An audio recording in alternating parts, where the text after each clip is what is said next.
Olá a todos, tudo bem? Sejam bem-vindos todas e todos. Estou aqui hoje eu, Leidiane, com Heleno, do Portal Energia Biogás. Heleno? Boa tarde a todo pessoal. Estamos aqui hoje para um bate-papo, para poder conversar sobre as possibilidades do biogás. Que bom. O objetivo desse webinar, gente, é realizar um debate entre os autores dos 5 artigos da primeira série especial do Portal Energia Biogás, sobre o futuro do biogás. É uma série que foi publicada ao longo de 2022, liderada pelo Heleno. Esses artigos podem ser acessados no portal Energia Biogás. E hoje a gente trouxe esses convidados para esse debate, para a gente conversar um pouco mais sobre esses artigos. E para a gente da Amplum Biogás, é uma honra ter essa parceria com o Heleno, né? Esse webinar é o nosso lançamento dessa parceria. A gente... Vanice e eu, minha sócia, nós lançamos essa empresa para trabalhar com cursos em biogás, eventos, consultorias, e nada melhor do que começar já realmente aproveitando todas as conexões possíveis do setor e se fortalecendo nesse sentido para fazer o biogás se desenvolver no Brasil, né? Bom, o Portal Energia Biogás que surgiu com a intenção de contribuir com o setor, divulgando dados, informações, e principalmente focado na divulgação do tema biodigestão, biogás, biofertilizante.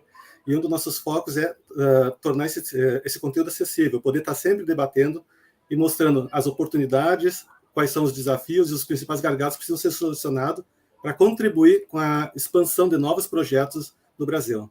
E com esse objetivo, nós firmamos uma parceria junto com a Amplum, em que nós temos uma sinergia e alguns objetivos em comum. Então, nada melhor do que unir força para que a gente consiga divulgar mais ações sobre o biogás e poder trazer vários convidados para a gente debater isso a partir de agora, com essa série de webinários. Isso aí. Obrigada, Heleno, por dar essa oportunidade para a Amplum Biogás de organizar esse webinar. A gente convida a todos vocês, ouvintes, que estão aí, né, ouvintes e assistindo a gente no YouTube, para compartilhar esse link da transmissão, comentar no chat de onde vocês são, qual que é a instituição, para a gente entender mais o perfil de vocês, quem está aí no público. Também curtam essa live, tem um botãozinho de curtir, para que o YouTube entregue para mais pessoas, a gente faça mais pessoas saberem sobre biogás no Brasil.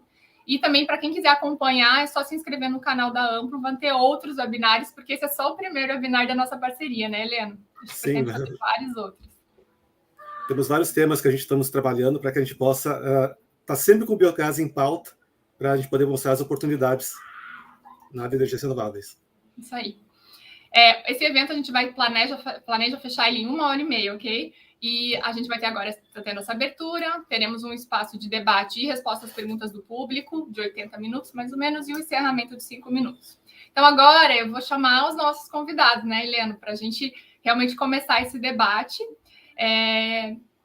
Então, fica à vontade. Só uma observação antes de chamá-los. Esses 5 convidados, eles participaram da primeira temporada de matérias no portal, que tratava basicamente sobre o futuro do biogás. Então, eles tiveram liberdade para compartilhar seus pontos de vista, falar sobre as possibilidades, e hoje eles estão aqui pessoalmente para debater alguns pontos que eles acrescentaram nos artigos e também complementar algumas mudanças de ponto de vista, ver como que está os principais pontos do mercado hoje e o que realmente a gente tem de perspectiva não só para 2023, mas para os próximos 5 anos, pelo menos. Isso aí. Então, começo convidando o Jaime Fingerucci, diretor do ITC, Instituto de Tecnologia Canavieira. Seja bem-vindo, Jaime. Obrigado.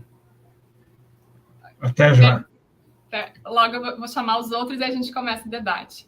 Convido também Bernardo Marangon, sócio-administrador na Exata Energia, para entrar na tela.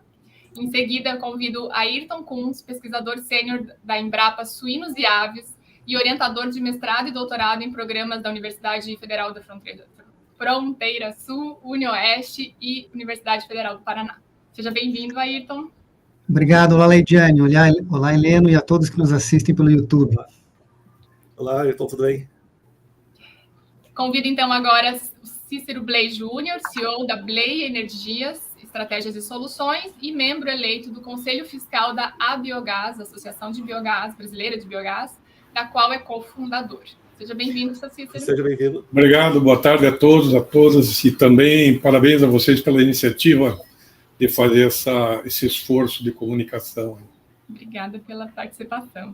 E, por último, mas sempre, né, não menos importante, Fernando Giacchini Lopes, diretor do Instituto Totum. Seja bem-vindo, Fernando. Boa tarde, Leidiane, boa tarde, Heleno. É um prazer estar aqui com vocês. Obrigada. A gente, assim, a gente vai agradecer várias vezes, porque a gente sabe que o tempo de vocês, a agenda de vocês é bem corrida, então, muito obrigado por terem aceitado esse convite, estar aqui com a gente, estar na reunião de alinhamento e compartilhando o conhecimento de vocês e abertos a esse debate com outros atores do setor de biogás. Acho que essa é a importância também da abertura para debater, sabendo que a gente nem tudo a gente vai concordar, né? Então, a gente quer muito agradecer vocês por isso. É um evento que a gente quer fazer, a lógica desse webinar é realmente incentivar o debate, incentivar, sabendo que vão ter pontos de discordância, a gente não quer fugir disso, a gente quer encarar, porque é disso que a gente aprende, a gente faz esse setor tão diverso, que é o setor de biogás, crescer e virar realidade, o futuro acontecer, né? E, então, importante também, um ponto que eu queria destacar nem todos os pontos que pautam o futuro do biogás vão ser discutidos nesse webinar. Não tem como esgotar esse assunto. São muitos pontos que pautam, muitas possibilidades. A gente vai discutir mais o que os autores falaram nos artigos, né, a visão desses autores. Inclusive, a gente pensa em já fazer, né, o Heleno já está planejando uma segunda edição dessa série para o portal Energia e Biogás, para a gente ter a visão de outras pessoas sobre o futuro do biogás. Então, aguardem que a gente vai ter outros artigos e outros webinars. Heleno já comentou um pouquinho sobre a inspiração para iniciar essas séries especiais, mas eu queria dar a palavra para ele. Você quer comentar algo mais, Heleno, sobre essa ideia do portal de fazer essa série?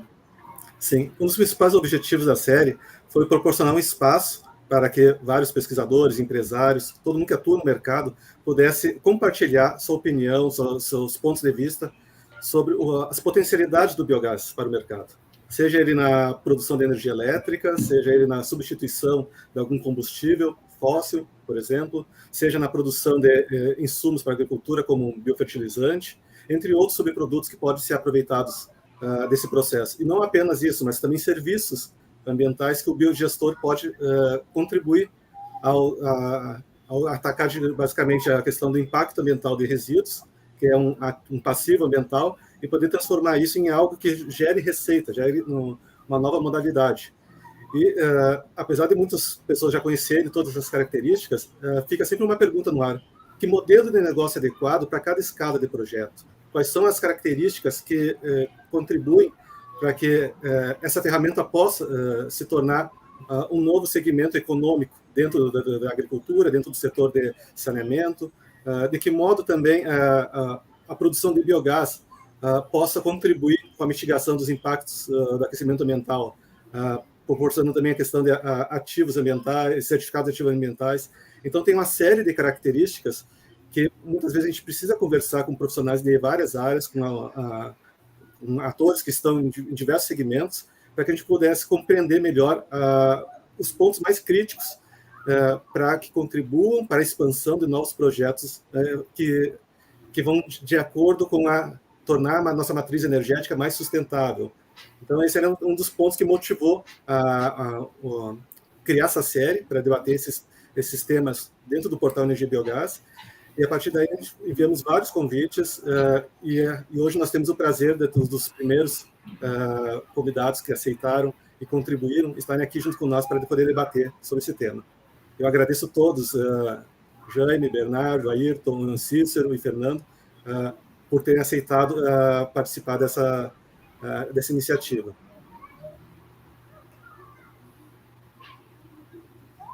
Leidiane, seu microfone.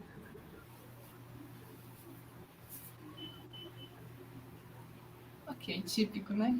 Desse mundo de hoje. Microfone fechado. Vamos lá. Tem um ponto, Heleno, que a gente também queria comentar, a parceria que o Heleno, a Portal Energia e Biogás, já vem conversando, negociando com a Rede Mulheres do Biogás desde o ano passado. Na rede está em criação, a gente ainda não conseguiu, isso agora eu estou falando também com o chapéu do Mulheres do Biogás, né? A gente não conseguiu avançar tanto nessa parceria, mas a ideia agora em 2023 é trabalhar mais forte essa parceria, para impactar, inclusive, de a gente conseguir ter mais participação de mulheres nesses artigos. Então, a gente teve esse ponto que não dá para deixar de falar, né? Algumas pessoas até me escreveram que foram só homens convidados. O Heleno fez o esforço de mandar convites para 25 pessoas, metade, né? 12 mulheres, 13 homens, e os primeiros que responderam foram os que estão aqui. Então, é importante entender esse ponto e esse esforço do Heleno e esse esforço adicional que a gente vai fazer nesse ano 2023 para a gente ter mais representatividade de mulheres, encontrar formas de mais mulheres escreverem artigos e estarem nesses eventos, porque a diversidade é o que faz esse setor ser tão incrível, diversidade de resíduos, diversidade de locais e de gente, né? Então, vamos trabalhar nisso, é um compromisso nosso que fica aí para os próximos, né, Heleno? E só destacando que esse é um dos objetivos do desenvolvimento sustentável da ONU, né? A questão de ter uma participação maior de mulheres debatendo sobre temas importantes em cargos de gestões, ou seja, poder proporcionar essa diversidade, e nós estamos alinhados com esses focos das ODS. Perfeito.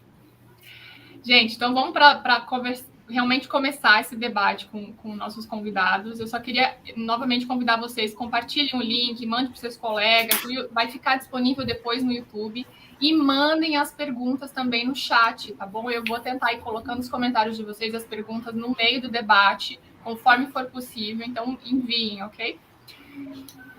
É isso. Vamos lá. Primeiro ponto, assim, eu estudei os artigos que vocês escreveram, e o primeiro ponto assim, que eu decidi tratar é sobre biogás na energia elétrica. O Bernardo comenta, no artigo que ele escreveu, que o biogás pode apresentar melhor rentabilidade que a energia solar fotovoltaica em determinados casos, e que a sustentabilidade e a descarbonização podem contribuir para os modelos de negócios, né? O Bernardo até cita ali em quais projetos, que tamanho de projeto de 1 megawatt até 5 megawatts, o Brasil tem um grande potencial, e a importância da questão da sustentabilidade e descarbonização entrarem nesse processo de estudo do investimento, ok?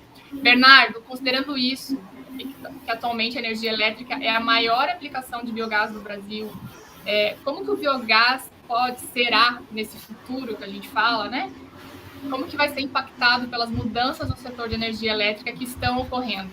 E eu não falo só por geração distribuída, que está se falando muito das mudanças possíveis, mas do próprio mercado regulado, abertura de mercado livre, mas também por esse ponto que você falou da valorização de atributos ambientais. Então, usinas híbridas, por exemplo, também. Como que o biogás de energia elétrica, para a geração de energia elétrica, vai ser impactado por essas mudanças todas no futuro? Perfeito, Leidiane. Bom, boa tarde, primeiramente, a todos aí, os colegas que estão assistindo, também as pessoas aí que estão acompanhando pelo YouTube. Eu diria que o biogás, como eu disse no artigo, dependendo, né, das condições, como você estrutura o projeto, ele acaba tendo uma rentabilidade melhor do que a solar, que hoje, né, a fonte que eu acho que está na frente aí, em termos de crescimento. Só que, né, a complexidade de um projeto de biogás é muito maior do que da energia solar. E o que eu acho interessante é que o que a gente tem visto muitas vezes é o agro, né, investindo em energia solar, sempre tem ali o potencial do biogás. Eu, né, como sou especialista em setor elétrico, eu acho que a gente tem uma série de aplicações, e acho que também o biogás ele cresceu muito em função da geração distribuída, que acabou também sendo o principal motor de crescimento da energia solar. E esse segmento sofreu recentemente uma alteração do ponto de vista de compensação dos créditos, né? A gente teve a publicação da Lei 14.300, que criou uma fase agora de transição e redução da compensação. Nesse sentido, a gente vai ter que buscar projetos aí que sejam mais competitivos, né? O que seriam esses projetos mais competitivos? São projetos que você tem um fator de capacidade maior, ou seja, você tem uma quantidade de gás e você consegue operar o motor, né, com o maior número de horas. Em projetos, eu diria, de aterro sanitário, aí o investimento é muito mais relacionado na captação de gás, então é menor, às vezes, do que o agroindustrial, que você precisa muitas vezes investir, né, num biodigestor. Então, se você tiver um agro que já tem o biodigestor ou que o próprio produtor faça o investimento do biodigestor, então você consegue ampliar a rentabilidade do projeto. E do ponto de vista, né, acho que da parte sustentável, acho que o Fernando vai poder explicar muito melhor do que eu, né, quais são as tendências dos preços, né, do I-REC, dos créditos de carbono, que podem vir a ajudar a tornar o projeto mais interessante. Então, o que eu posso dizer é que, da época que eu fiz o artigo, a avenida que tinha de crescimento da GD, ela era muito boa, mas agora teve uma mudança, então a gente vai ter que desenhar, reorganizar, né, a estruturação dos modelos de negócio do biogás para tentar ainda manter, né, eles viáveis, mas acho que os meus outros colegas vão trazer uma série de outras aplicações, né, que estão surgindo aí no mercado, que, na minha visão, são até melhores do que a energia elétrica, né? A energia elétrica se tornou uma tendência, mas a gente tem outras coisas aí que podem trazer muito mais retorno se a gente conseguir usar o biogás como uma forma de calor ou de locomoção, enfim. Então, o que eu tenho para dizer, mais ou menos, é isso, né? A gente precisa avaliar. E os projetos do Mercado Livre, é o que eu falei, né? Se limitar a 5 mega, porque aí você ainda tem um incentivo.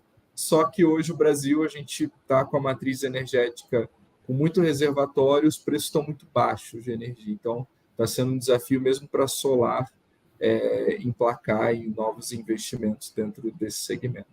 Então, era isso que eu queria falar. Então, acho que a GD ainda talvez seja o melhor caminho, mas a gente tem que olhar e configurar a análise de investimento, porque mudaram as regras de compensação. Considerando que o biogás pode ser armazenado e você pode aproveitar a capacidade instalada da planta durante 24 horas, diferente de energia solar, por exemplo, você considera que talvez o biogás vá sofrer, entre aspas, um pouco menos com as mudanças regulatórias em relação à geração distribuída do que a energia solar? Olha, na realidade, você hoje, dentro dos melhores clientes que você tem para atender da GD, que são os clientes de baixa tensão, você não tem muita diferença em termos de preço de energia e tarifa por horário. A não ser que você vá por uma aplicação de um cliente de média tensão e aí você utilize a ponta, que você tem um preço maior. Mas a mudança da compensação, ela acaba afetando também esses clientes de ponta ali, mais ou menos 15% do fio B, que é um volume muito grande ali do horário de ponta, tá? Então, eu diria o seguinte, as vantagens que o biogás apresenta, que é essa questão do armazenamento da energia, você poder escolher o melhor momento de gerar, eles ainda não são valorados dentro do nosso setor, tá? Mas existe um movimento para que você comece a remunerar esses serviços da rede, né? Que é você injetar nos horários de pico, o motor, né, pode ser considerado como uma reserva girante e ali ajuda a operação da rede, mas isso ainda não é remunerado pelo sistema. Então, da forma como hoje a gente tem, né, em termos de remuneração, a mudança acaba afetando as duas fontes de maneira igual, tá?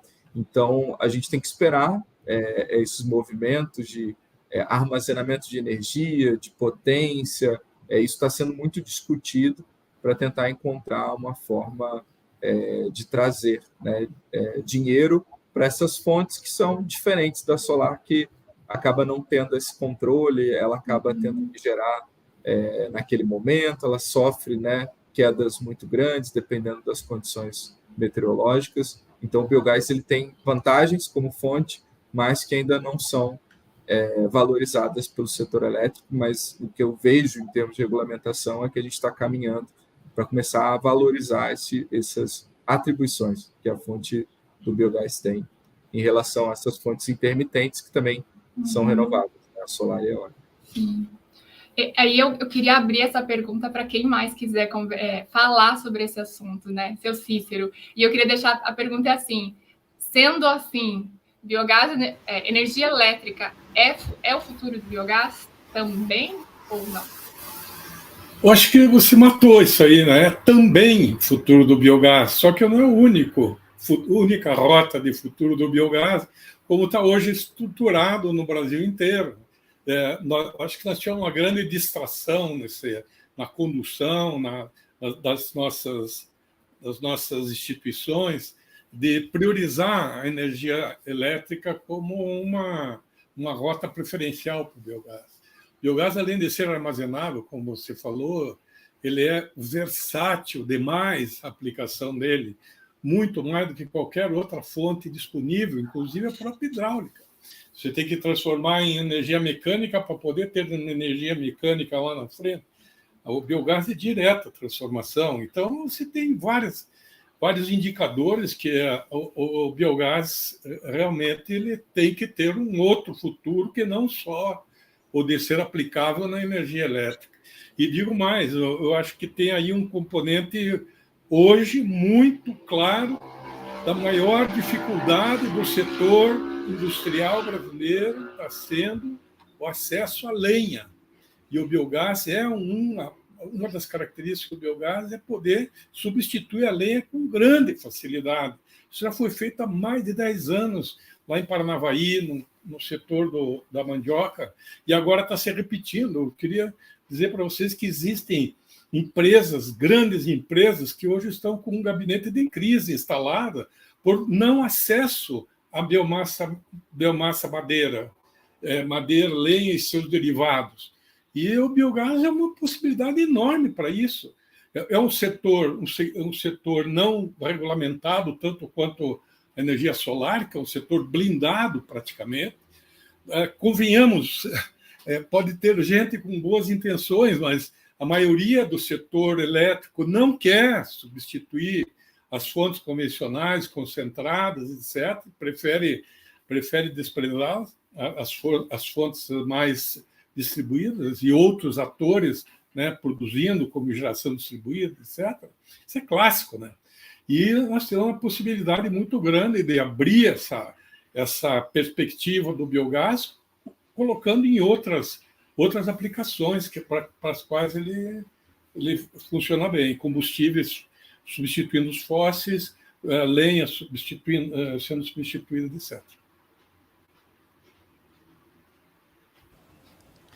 Oi, Leidiane, eu lembro que há uns 15 anos atrás, um pouco mais, eu fiz vários projetos na área de aproveitamento de resíduos e a destinação econômica mais viável para o biogás era queimar no flare.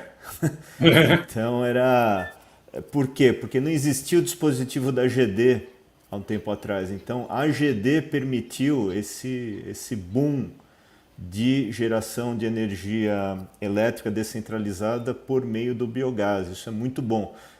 Antigamente a gente só tinha geração centralizada, a conta não fechava. Você vender energia por megawatt, queimando biogás por megawatt, tem que ser muito grande. Agora, por quilowatt, as contas fecham. E mesmo com a mudança da lei que o Bernardo colocou, a gente tinha a resolução 482, que virou agora a lei 14.300, o que era um ótimo negócio se torna um bom negócio. Quer dizer, não tende a inviabilizar o setor, não. Então, a energia elétrica é uma excelente saída para biogás, principalmente na pequena escala. Ótimo. Então, dá para considerar que energia elétrica continua sendo o futuro do setor de biogás em algumas situações, em algumas escalas. Jaime, fica à vontade. Eu só queria lembrar um dos setores que foi, digamos, pioneiro na geração e venda de energia elétrica distribuída foi o setor canavieiro. E o setor canavieiro ainda é extremamente importante no balanço energético nacional, né? Quer dizer, a geração de bagaço, o uso do bagaço, se fosse substituído por qualquer outra fonte, seria totalmente inviável, né? E também lembrando do que os meus colegas falaram, hoje a produção canavieira ela gera uma quantidade de resíduos extremamente subaproveitada. Apenas as folhas, a palha da cana, né, que fica no solo e é respirada todos os anos, transformada em CO2, um pouco de metano também, né? Ela representa uma quantidade igual à de bagaço, ou qualquer coisa como 10 vezes maior do que a sobra de bagaço que hoje é convertida em eletricidade, né? A palha da cana também seria teoricamente armazenável e permite que as usinas que são extremamente sazonais, elas operem com energia elétrica o ano todo, né? Aliás, haveria uma sinergia muito boa entre o biogás e o aproveitamento da palha da cana, né? Esse é um assunto extremamente considerado em termos de investimentos e é um potencial enorme. Isso também, sem falar, talvez Heleno se lembre disso, da cana energia, que por hectare tem o dobro de fibra do que a cana de açúcar que hoje a gente utiliza. Então, esse outro potencial de energia elétrica, considerando o desafio da sazonalidade, né, Bernardo, do canavial, eu acho que ainda a biomassa, principalmente cana de energia, é algo extremamente importante para a gente considerar. E o biogás seria uma espécie de um estabilizador da geração por biomassa. Obrigado, Leidiane. Ótimo, Jaime. Deixa eu ver se só tem alguém com... Eu queria encerrar, porque a gente vai passar alguns pontos, tá, gente? A gente fecha esse debate de energia elétrica e vai para o próximo ponto. O que eu retirei do artigo do Bernardo que vocês estão colocando, eu acho que é importante a gente olhar sempre para a versatilidade do biogás, permite essas combinações diferentes. O Cícero falou uma coisa de lenha, né, também bem importante, que a lenha muda muito o preço, tem épocas que está muito alta e é uma dificuldade para quem demanda. Então, o biogás pode trazer uma estabilidade maior. Mas pensar energia elétrica para modelos de negócios inovadores, né? Pensar de sair da caixa, integrar com solar, integrar com biometano, acho que seria um ponto de futuro, né? Bernardo, você quer falar mais alguma coisa para fechar esse ponto? Ayrton Kunz também? Eu só fecharia, assim, em termos de público visualizar, né, a energia elétrica, porque a energia elétrica é uma questão de logística, né? Você, quase em toda produção rural, você tem a linha ali para transportar a energia. Só que você perde, né, com o transporte e tal. Então, o que o Cícero colocou o melhor potencial do gás é justamente térmico, né? Então, se você tiver uma aplicação igual da mandioca, né, que utiliza ali para produção e tal, esse é o ideal e a rentabilidade é muito grande. Agora, se você está numa região que você não consegue utilizar a próxima, e provavelmente a energia elétrica vai ser a melhor solução, e por isso que ela cresceu muito, porque a GD começou a remunerar, né, essa venda de energia que não existia no mundo aí, de pequenos projetos, né? Aí projetos de 8 mega, 12 mega, que a grande maioria, né, de aterro sanitário, esses funcionam muito bem no mercado livre, mas para o pequeno produtor, realmente a GD e ainda vai continuar sendo por um bom tempo, pelo menos nos próximos 5 anos, eu acredito, até a abertura do mercado, que aí eu acho que vai dar acesso a todos. Agora, entender se o preço da energia lá vai ser competitivo, assim como né, agora a GD. É isso. Aí, então... Só para complementar o que os colegas falaram, além da questão da energia elétrica, né, do potencial de uso em substituição a outras, no caso de queima, substituição à biomassa, que é um ponto nevrálgico, assim, dentro de várias cadeias produtivas. Outro ponto muito importante, quando nós falamos da questão da energia elétrica, do uso para a geração de energia elétrica, é também utilizarmos o calor excedente desses sistemas de geração.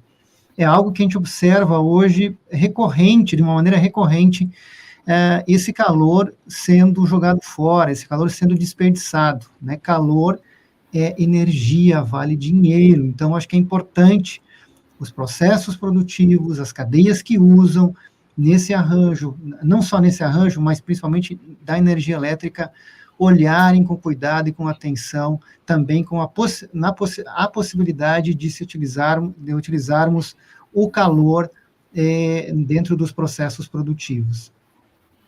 Vou tomar a liberdade de encerrar esse ponto falando que o futuro do biogás para energia elétrica é eficiência, né?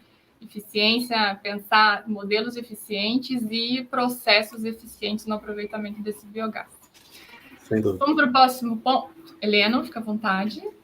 Gente, é um webinar diferente, tá? A moderação é porque é liberdade. A gente não combinou tudo que cada um ia falar, então a gente vai se interromper bastante. Leandro, fica à vontade. Não, sem dúvida, a palavra-chave é eficiência, e também na questão de plantas de média e grande escala, a outra palavra também é a questão de plantas híbridas. Então, quando houver a possibilidade de associar a fonte de geração de biogás com outra fonte, seja principalmente eólico, solar, ou outras, que você consiga complementar essa intermitência, o biogás acaba sendo uma grande vantagem, né, nesse processo. Essa é só uma observação que eu queria complementar. Acho que esse é um ponto bem importante. Vamos lá para o próximo ponto, assim, que eu anotei aqui. No artigo do Ayrton Kunz, nosso pesquisador da Embrapa, Ayrton, você comenta sobre moléculas intermediárias, ácidos graxos. Eu achei super interessante porque exatamente na semana passada eu tinha conversado com a professora Suelen, da Universidade de Caxias do Sul, e ela estava me falando sobre isso, que era uma coisa que eu não sabia, dessa possibilidade de tirar do biodigestor algo, né? Para ser vendido além do biogás e digestato. Essa extração dessa molécula ocorre ainda dentro do biodigestor. Você pode falar um pouco mais sobre essa possibilidade que você colocou no artigo ali como algo do futuro do biogás? Conta um pouco mais para a gente, o que você está pensando em relação a isso? Bom, isso é um pouco de futurologia, né, dos processos de geração de biogás. Na minha leitura, os processos de geração de biogás vão se transformar bastante nos próximos anos, né? Isso fruto das tecnologias que entram na cadeia, né? O Fernando trouxe muito bem. Há poucos anos atrás, o negócio era queimar no flare, era viável. Então, hoje a gente vive outro momento. E um dos pontos que é interessante na minha leitura, e falando sobre o futuro, são as mudanças de modelo mental. Ou seja, a gente tem que avançar nisso, e o futuro do biogás tem possibilidades de uso, e quanto mais a gente trabalha, quanto mais a gente estuda a cadeia, a gente vê as possibilidades que ela tem. Ou seja, não é uma possibilidade, uma rota única do biogás. E uma dessas possibilidades dizem respeito à extração de moléculas, que hoje a gente encontra nos livros, que são inibidores do processo de produção de biogás. Então, dessa classe de moléculas são os chamados ácidos graxos voláteis, que eles reduzem, né, eles agem de uma maneira negativa nas árqueas, que são os micro-organismos que produzem metano. No entanto, sob uma lógica de biorefinaria, essas moléculas têm um valor muito grande. E a gente pode pensar, e deve pensar nisso no futuro também, como estratégias de extração dessas moléculas. Isso pode ser feito dentro do biodigestor, e aí você pode mexer no processo para que você consiga extrair essas moléculas, né, e você entrar isso com uma lógica de bioinsumos, é outro processo, né, e além disso, os processos de transformação, de reforma do metano, né, o futuro do biogás, eu acho que essa é uma fase importante, né? O futuro do biogás não está só no metano. Há outras moléculas em volta desse processo que podem ser utilizadas e que têm uma aplicabilidade muito grande no futuro, né? Sei lá, uma lógica até de refinarias, como a gente tem hoje do petróleo, em substituição a essa lógica, né? A extração de elementos do digestato também, de produtos do digestato, aminoácidos, a amônia. A amônia é um elemento muito interessante pela característica que ele tem, ser utilizado numa rota de fertilizantes e também com os processos de inibição que ele tem dentro da rota de produção de biogás. Ou seja, a gente extraindo essas moléculas, a gente pode melhorar esse processo de geração do metano, ou agregar muito valor a essas moléculas no futuro. Claro que aí nós temos uma etapa ainda de desenvolvimento, né, de futuro disso, né, mas esse futuro está bastante próximo. Assim, eu tenho participado de congressos científicos da área, e tem se discutido muito isso, o futuro do biogás dentro dessa lógica. E você acha que a gente vai... Você está falando de algo assim incrível, né? Parece, enfim, lá no biodigestor, tirar esse ácido graxo. Mas isso é quão distante da... Porque a gente tem um ponto importante, né? Existem vários setores de biogás dentro do grande setor, né? A gente fala de setores, né? Agropecuária, indústria, o saneamento, escalas totalmente diferentes. Você fala de um pequeno até um grande, alto consumo, venda... Enfim, quando você fala dessa coisa, você é futurologia, eu sei, mas assim, você acha que vai acontecer no curto, médio e longo prazo?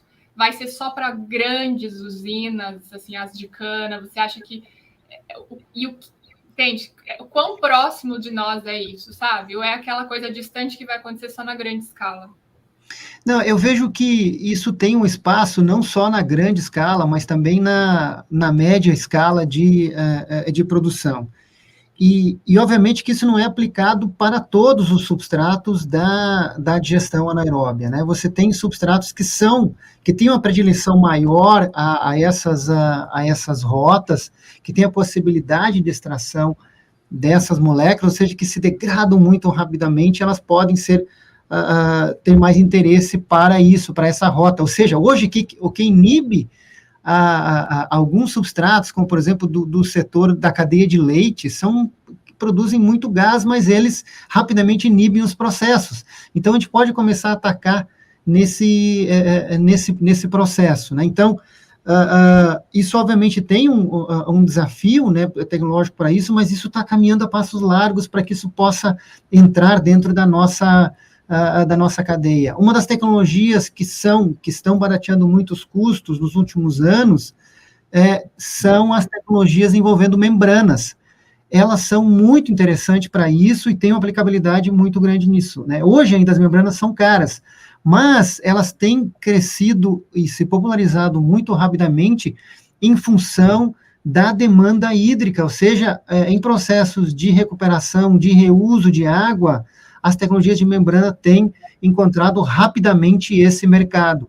E para nós, dentro da cadeia do biogás, a gente pode também se apropriar disso e começar a usar esses processos, né? Então, 2 exemplos, assim, como essas coisas se transformam e como as moléculas começam a ter valor. Por exemplo, eu lembrei agora da cadeia do leite, né? Até pouco tempo atrás, o whey não era extraído. Hoje, os laticínios têm tecnologia para extrair whey, né? Porque isso tem muito valor, tem mercado para isso, né? Outro exemplo, que eu lembro isso quando eu era criança, né? O videocassete. Nossa, era muito caro. Isso do tempo do videocassete, era muito caro, né? Então, assim, hoje nem se usa mais, a tecnologia já passou, mas eu lembro disso que... Então, as tecnologias têm o seu tempo, elas entram e tudo é função do arranjo, de como se articula esse mercado, e isso, obviamente, tem que ter sustentação para que isso crie, que isso gere mercado, né? Mas é algo que eu vejo como, no futuro, assim, bastante próximo para nós da cadeia do biogás, como oportunidade para nós. Agregar valor, né?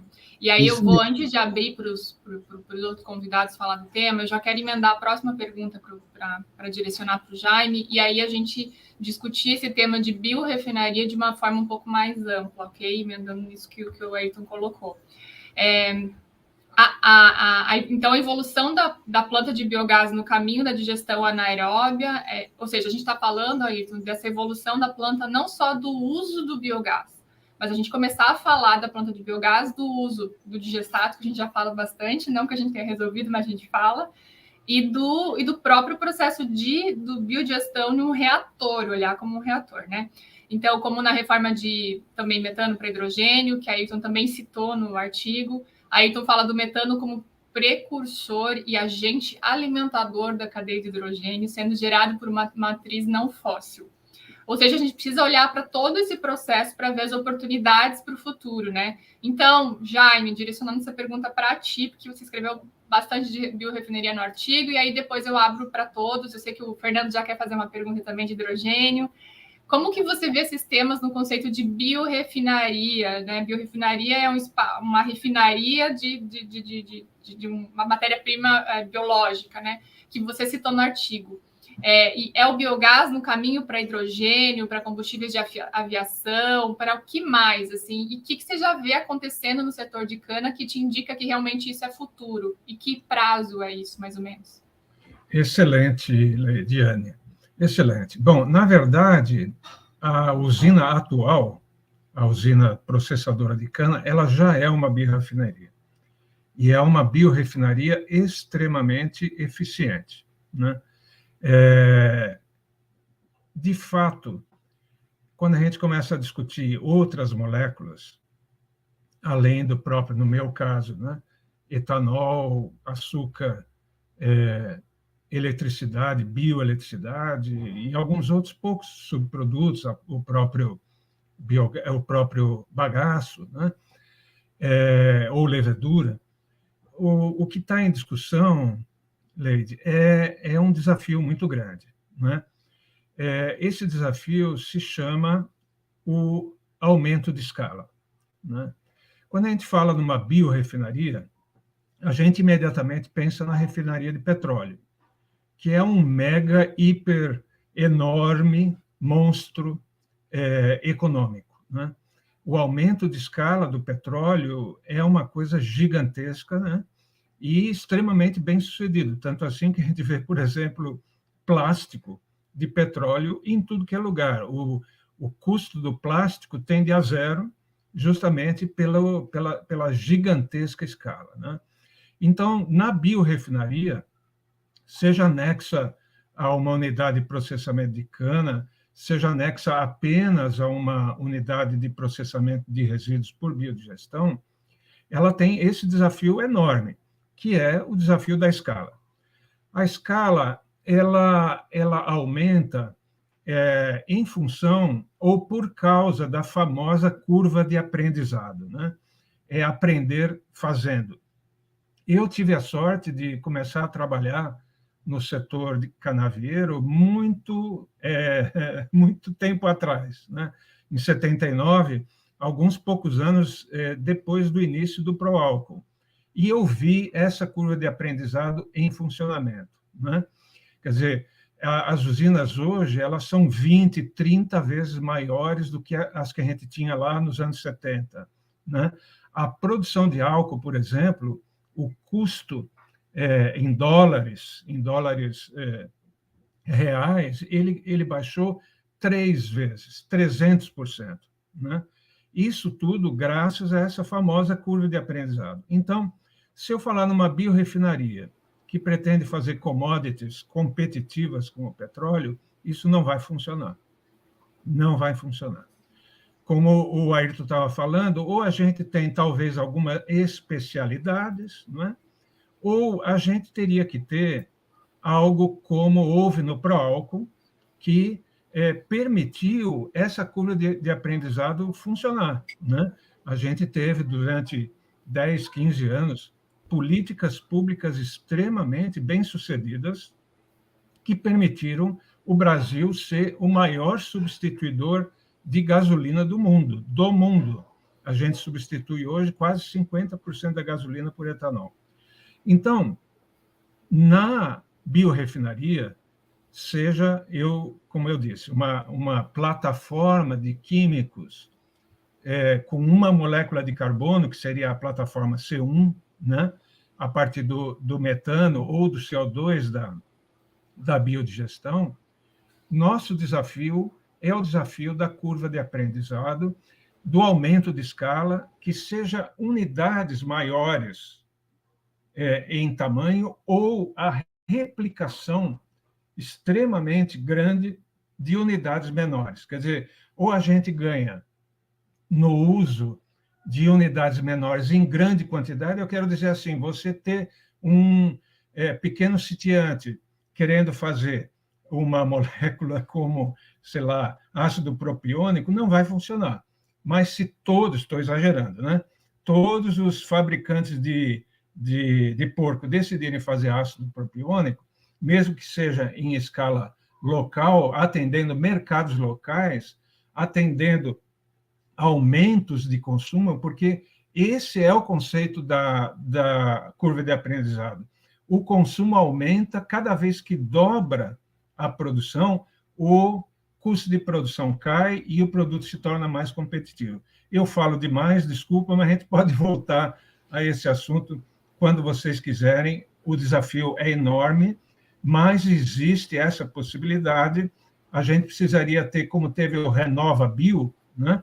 O RenovaBio, um programa importantíssimo do Brasil, para, digamos, substituir o pró-álcool, a gente precisaria de um Renova Químicos, né?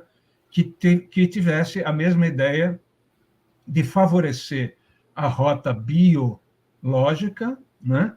Seja a partir de biomassa, seja a partir, na plataforma C1, com um átomo de carbono, de metano e CO2 do biogás. Obrigado.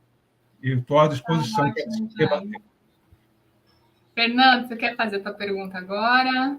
Ou deixamos para o terceiro? Só rapidamente, a gente tem estudado bastante a questão de hidrogênio verde, que é hidrogênio a partir de eletrólise. E a conta está mais ou menos fechando para ter esse produto em linha aí daqui a 7 anos, 5 anos. O hidrogênio a partir do biogás, isso é uma pergunta, não sei, é algo que é só teórico ou vai dar negócio? Quem quiser responder. Ok, eu posso talvez começar. Ok, Jaime, depois, okay. Se o Cícero travou, voltou. Okay. Jaime, então, responda e depois o seu Cícero, logo em seguida. De fato, o setor sucroalcooleiro, ele já considera algumas hipóteses de fazer o chamado hidrogênio branco, vamos falar assim, né? Que seria o hidrogênio, por exemplo, do biogás. A vantagem é que nós temos CH4, quer dizer, 4 átomos de carbono, 4 átomos de hidrogênio, 1 de carbono, um excelente teor de hidrogênio, que permitiria, através de um processo químico relativamente simples, porém ainda não escalado o suficiente, que seria a reforma do metano, né? A reforma do metano, ela pode ser feita também com água, né? Quer dizer, a gente mistura lá metano com água, vapor d'água, eventualmente até CO2, e ter uma produção bem alta de hidrogênio, que depois teria que ser purificado. O comentário que eu faria, Fernando, é o mesmo que eu coloquei de forma genérica na biorefinaria do metano. É que o hidrogênio cinza hoje, o hidrogênio feito de gás natural, que o Brasil, inclusive, tem enorme potencial para crescer no gás natural, né? Quer dizer, o Brasil reinjeta alguns bilhões de metros cúbicos por dia de gás natural nos poços de petróleo, e a gente poderia aumentar dramaticamente a quantidade de gás natural e o custo desse gás natural também, do pré-sal. Então, o desafio é a escala, é a curva de aprendizado. Quer dizer, enquanto for disponível o hidrogênio cinza em grande quantidade e com custo baixo, ou seja, enquanto não existirem incentivos reais para a descarbonização do uso do hidrogênio, nós não somos competitivos. A gente não tem escala, a gente não tem custo, a gente não tem, eventualmente, usos locais que justificasse aumentar essa escala dramaticamente. O que não quer dizer que a gente não possa usar. A Raízen, por exemplo, na sua instalação pioneira, ela já está vendendo gás natural para fazer amônia lá em Cubatão, mesmo porque a Raízen também é a proprietária do gasoduto, né? Veja que interessante, né? Então, isso torna, pelo menos, atrativo, dado a vontade de ficar sustentável com meio ambiente, social e governança, né? A história do ESG, algumas grandes empresas podem até pagar o dobro ou o triplo pela molécula de metano e fazer uma amônia que vai ser ligeiramente mais cara do que a do gás natural, mas isso pode ser um negócio caso você tenha um off-taker, alguém que compre isso, né? Então, correto, existe também a possibilidade da gente aumentar muito a produção de hidrogênio pela via biológica, é o bioetano, né, Ayrton? Entre outros, né? Quer dizer, a gente tem enorme. Tem várias possibilidades, né, Jaime?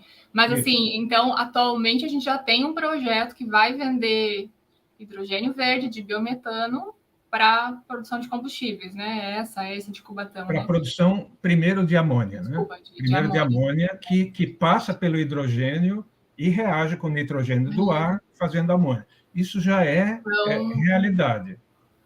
Já é realidade e já tem tecnologia, a princípio, para isso, porque já é feito com gás natural. Talvez a questão seja os desafios aí para a gente conseguir produzir biometano numa escala que torne acessível esse gás e, ao mesmo tempo, a demanda pagar, né? Na demanda haver um pagamento por esse combustível, por esse químico mais caro. A amônia é aquele segundo caso, depois das refinarias de petróleo, que as instalações são absolutamente gigantescas. Elas são enormes, quer dizer, eu vi uma reportagem então, recentemente... a escala, eles precisam de... a gente fica, às vezes, falando de 10 mil, 5 mil metros cúbicos de biogás, 10 mil metros cúbicos de biogás. A escala para uma planta dessas é de 100 mil, né? E aí eu queria emendar e passar para o seu Cícero, que já tinha pedido a palavra, e o que você acha de tudo isso, seu Cícero? Você está sem microfone, seu Cícero, agora é o senhor. Não sou mais eu. Obrigado pela gentileza da palavra, é sempre importante, a gente fica se coçando com algumas coisas. Mas não queria parecer um iconoclasta de que ficar dando pancada nos valores do futuro, porque a vida é futuro, né? A gente tem que pensar para frente e essas coisas todas. Mas eu tenho por obrigação e por dedicação pessoal pensar mais no presente. E eu queria dizer que, para mim, o mundo não passa só por uma economia de escala. Ele passa por um mundo descentralizado, altamente eficiente, sob o ponto de vista tecnológico, mas tecnologias de custos acessíveis a segmentos. Em 2013, quando nós fundamos a Biogás, e o Sei Biogás também, o que foi feito naquele momento? Foi desenvolvido um programa chamado Programa Nacional de Biogás e Biometano, que ninguém sabia muito bem para que lado correr com essa questão do biogás, né? Era muita história em torno e pouco resultado. E uma das coisas que foi feita naquele momento foi a segmentação dos grandes mercados nacionais de biogás. Então, uma dessa segmentação foi feita em cima do setor sucroalcooleiro, que tem uma característica própria de produção de biogás e aplicações do biogás e escalas do biogás. Já acompanha mais ou menos o processo, essa escala maior das usinas de açúcar e álcool. São as 300, 400, eu acho, nem sei o nome.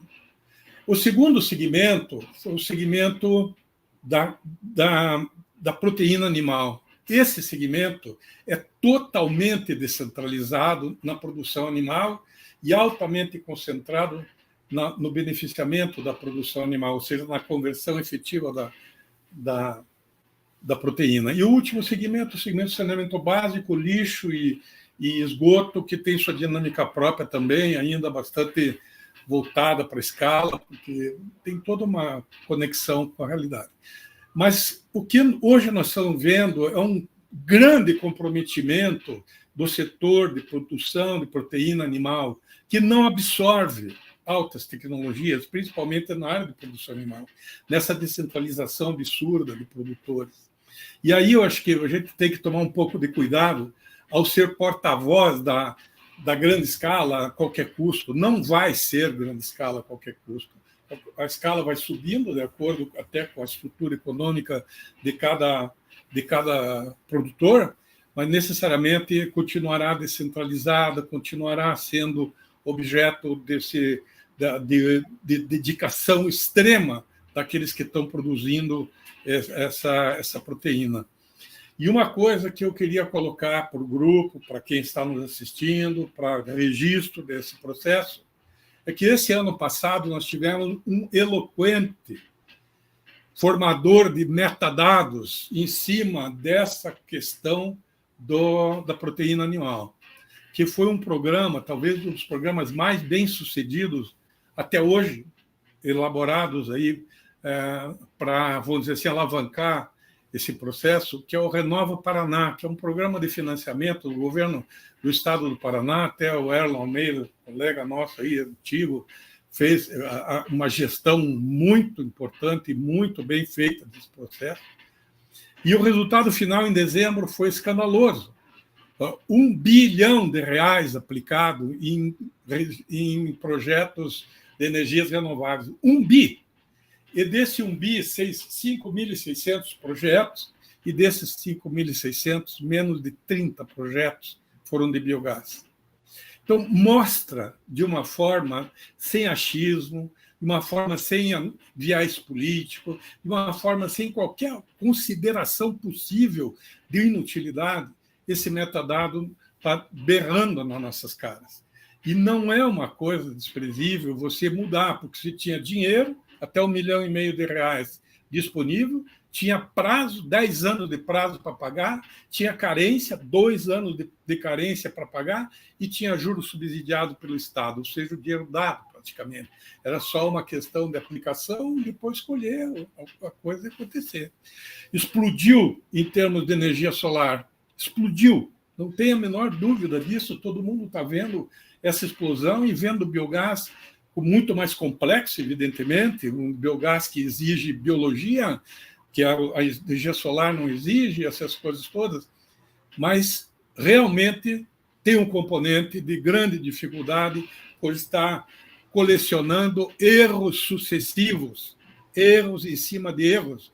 Nós fizemos um levantamento na região de Toledo, em 100 produtores, 60 estavam parados com biogás. Isso é um desleixo, um descaso, um absurdo que aconteceu por distração, sei lá por quê, e talvez até por essa atração para grandes temas. E o tema atual do hoje foi negligenciado.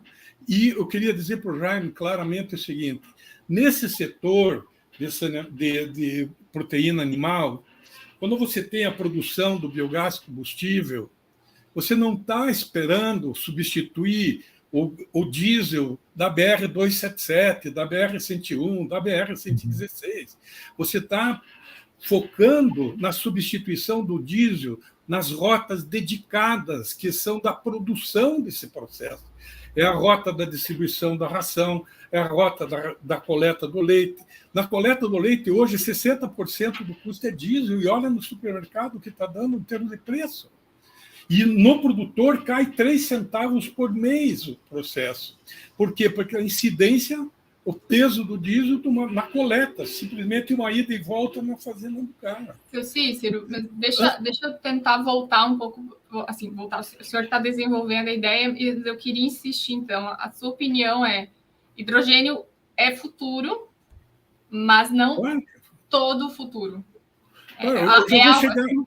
Eu vou chegar no hidrogênio numa compreensão, que por estar envolvido com a questão do biogás, por ter visitado no Japão já situações completamente descentralizadas de produção de hidrogênio a partir do CH4, que são 2 moléculas de hidrogênio por molécula de metano. E em seguida eu chego. Eu só queria completar isso. Nós precisamos cuidar do presente para chegar no futuro. Não dá para a gente fechar os olhos e trazer parâmetros de fora e tomar um cuidado muito grande com essa perspectiva de que só a grande escala viabiliza o biogás.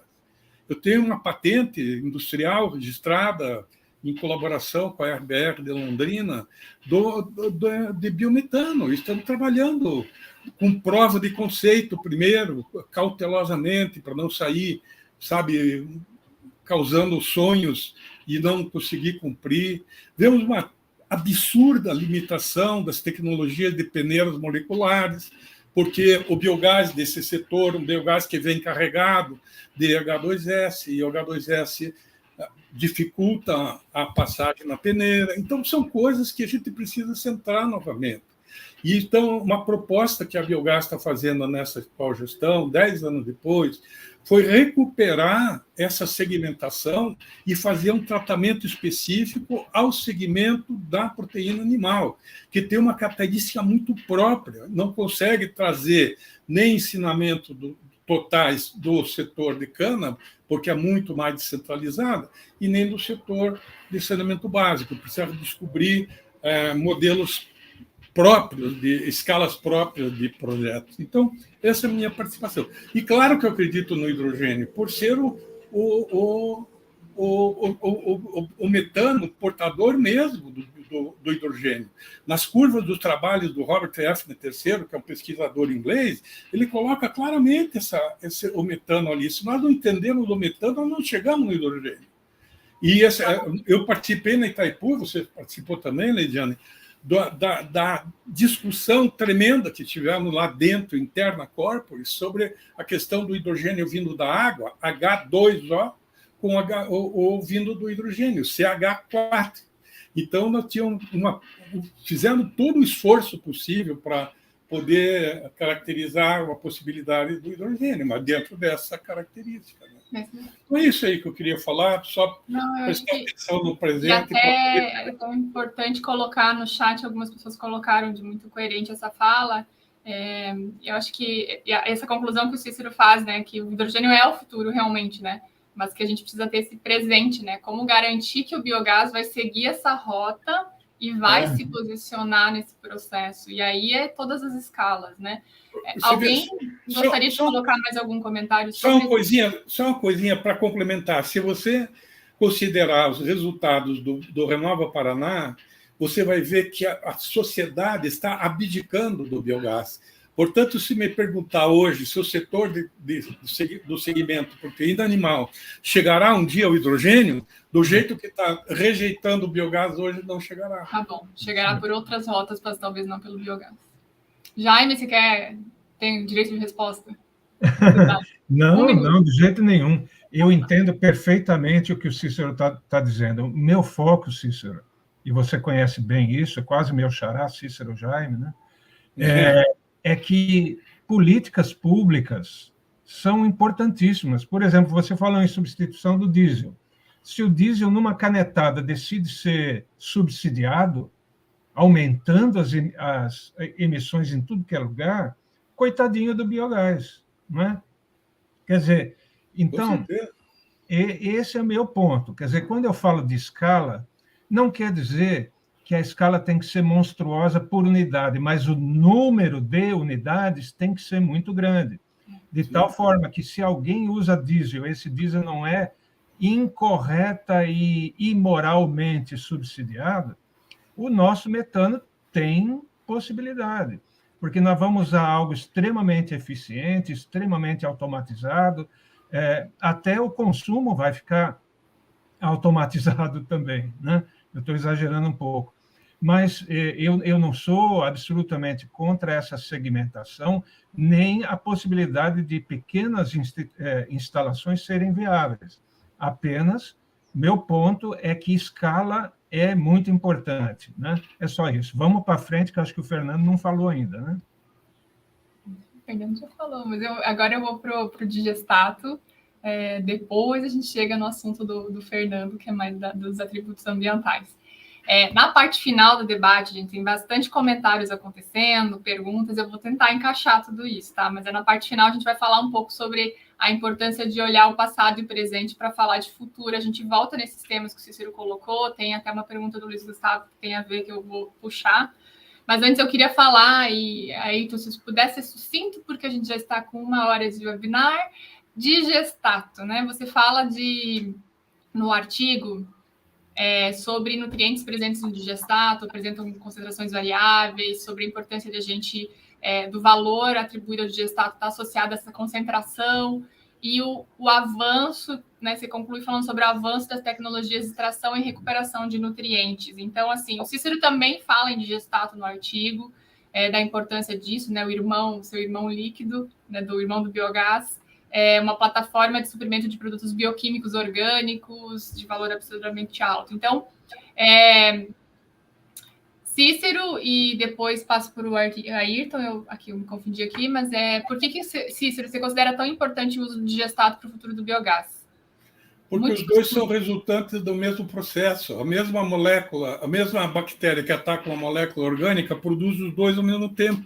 Produz o biogás como gás, um produto uma plataforma gasosa com múltiplas aplicações e produz uma plataforma líquida, que é o digestato, com múltiplas aplicações.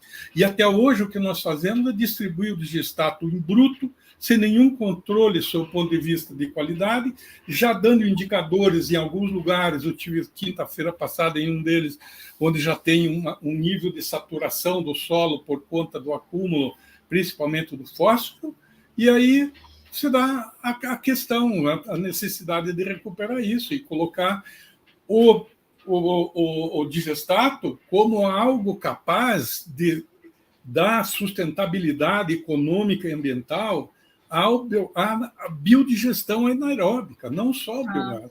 Biogás é produto, digestato é outro. O que tem dentro do digestato, por exemplo, fósforo e nitrogênio, antes de chegar em ácidos úmicos, ácidos graxos, etc., você chegaria, com certeza, no fósforo e nitrogênio com alto valor possível. É isso. Aí, então, com você que está se coçando aí, o que você quer falar? Não, eu só gostaria de, nesse assunto de digestato, voltar em um minuto na discussão que o Cícero e o Jaime trouxeram os elementos na discussão anterior, né? A questão, o biogás, nós temos que olhar ele como uma cadeia, né? Se a gente não olhar o biogás como uma cadeia, nós nos fragilizaremos. Muitas vezes ele é visto apenas como um elo terminal de outras cadeias. E aí, todos os problemas que o Cícero comentou, e eu sei das dores que tem disso, e principalmente essa unidade aqui da Embrapa atua já há mais de 40 anos dentro das cadeias de proteína animal, a gente sabe do que os problemas que a gente tem em função dessa leitura. Então, o que a gente precisa ver, em primeiro ponto, com relação ao processo da biodigestão, se vai ser uma escala maior ou uma escala menor, é a disponibilidade do substrato. Ou seja, onde que está essa matéria-prima para a geração de biogás? Ela está descentralizada ou ela está centralizada? Né? Pegando os dois exemplos que os colegas falaram, cana, todo esse material chega na usina. Proteína animal, suínos e aves não, ele permanece no campo.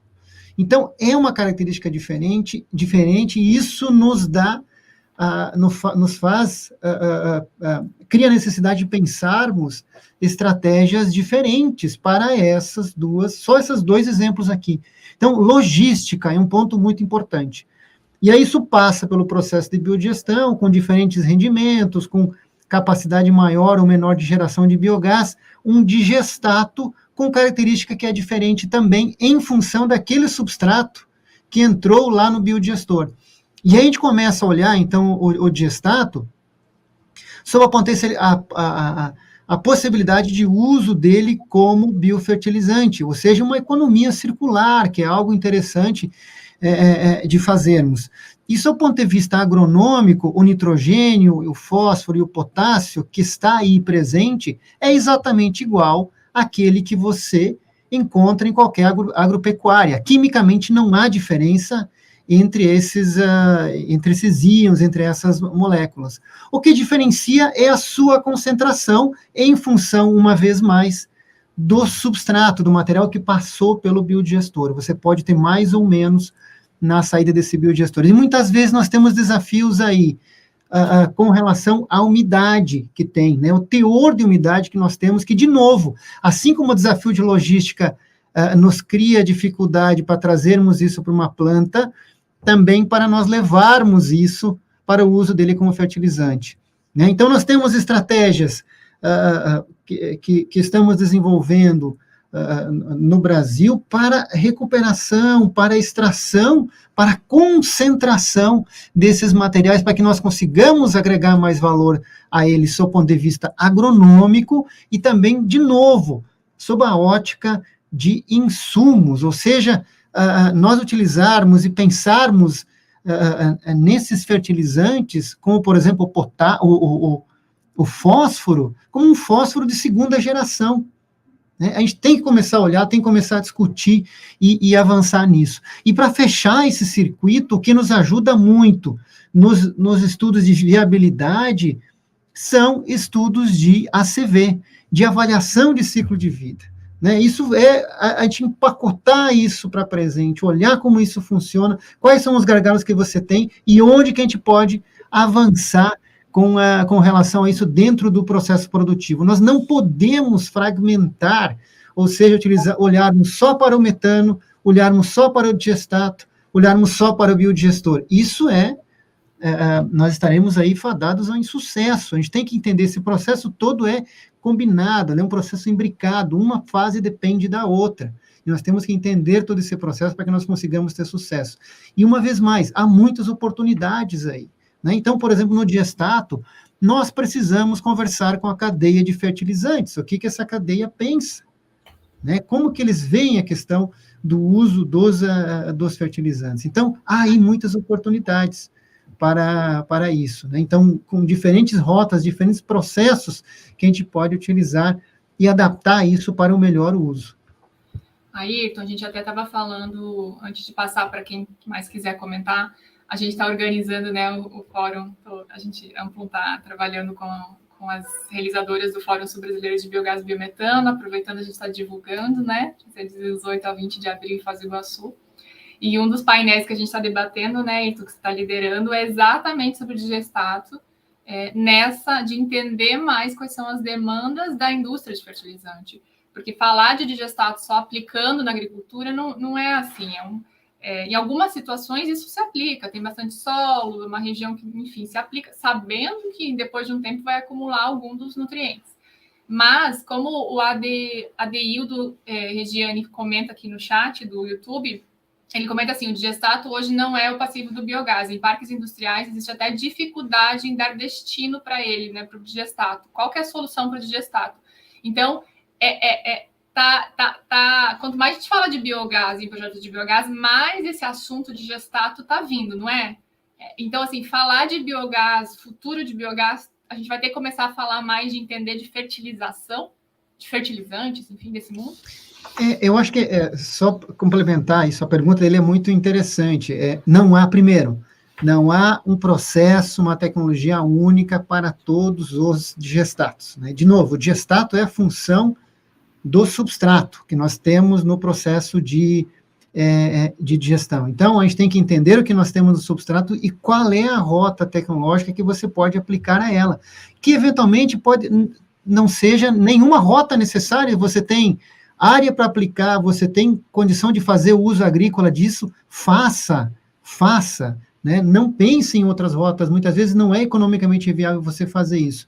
Mas em regiões que você não tem isso, os desafios de logística acabam ficando cada vez mais complexos, você sim aí precisa pensar nisso, pensar numa lógica de concentração desses materiais que você possa transportar para áreas que tenham uma menor pressão ambiental, né, ou aproveitar isso mesmo naquela área, né, naquela região que você tem, facilitando o seu transporte. Né? Então, a rota tecnológica é função da necessidade que você vai ter para aplicar isso no digestato que você tem. Né? E uma coisa interessante, assim, para todos nós temos inteligência no Brasil para isso, né, para aplicar e trabalhar com as nossas realidades. Isso precisa ser feito por um grupo multidisciplinar, ou seja, não há apenas uma pessoa, um grupo que tem toda a informação, né? Então, é uma rede que precisa trabalhar junto nisso, assim como nós avançamos também, e temos avançado forte, né, no biogás, nos processos de geração, nos processos de utilização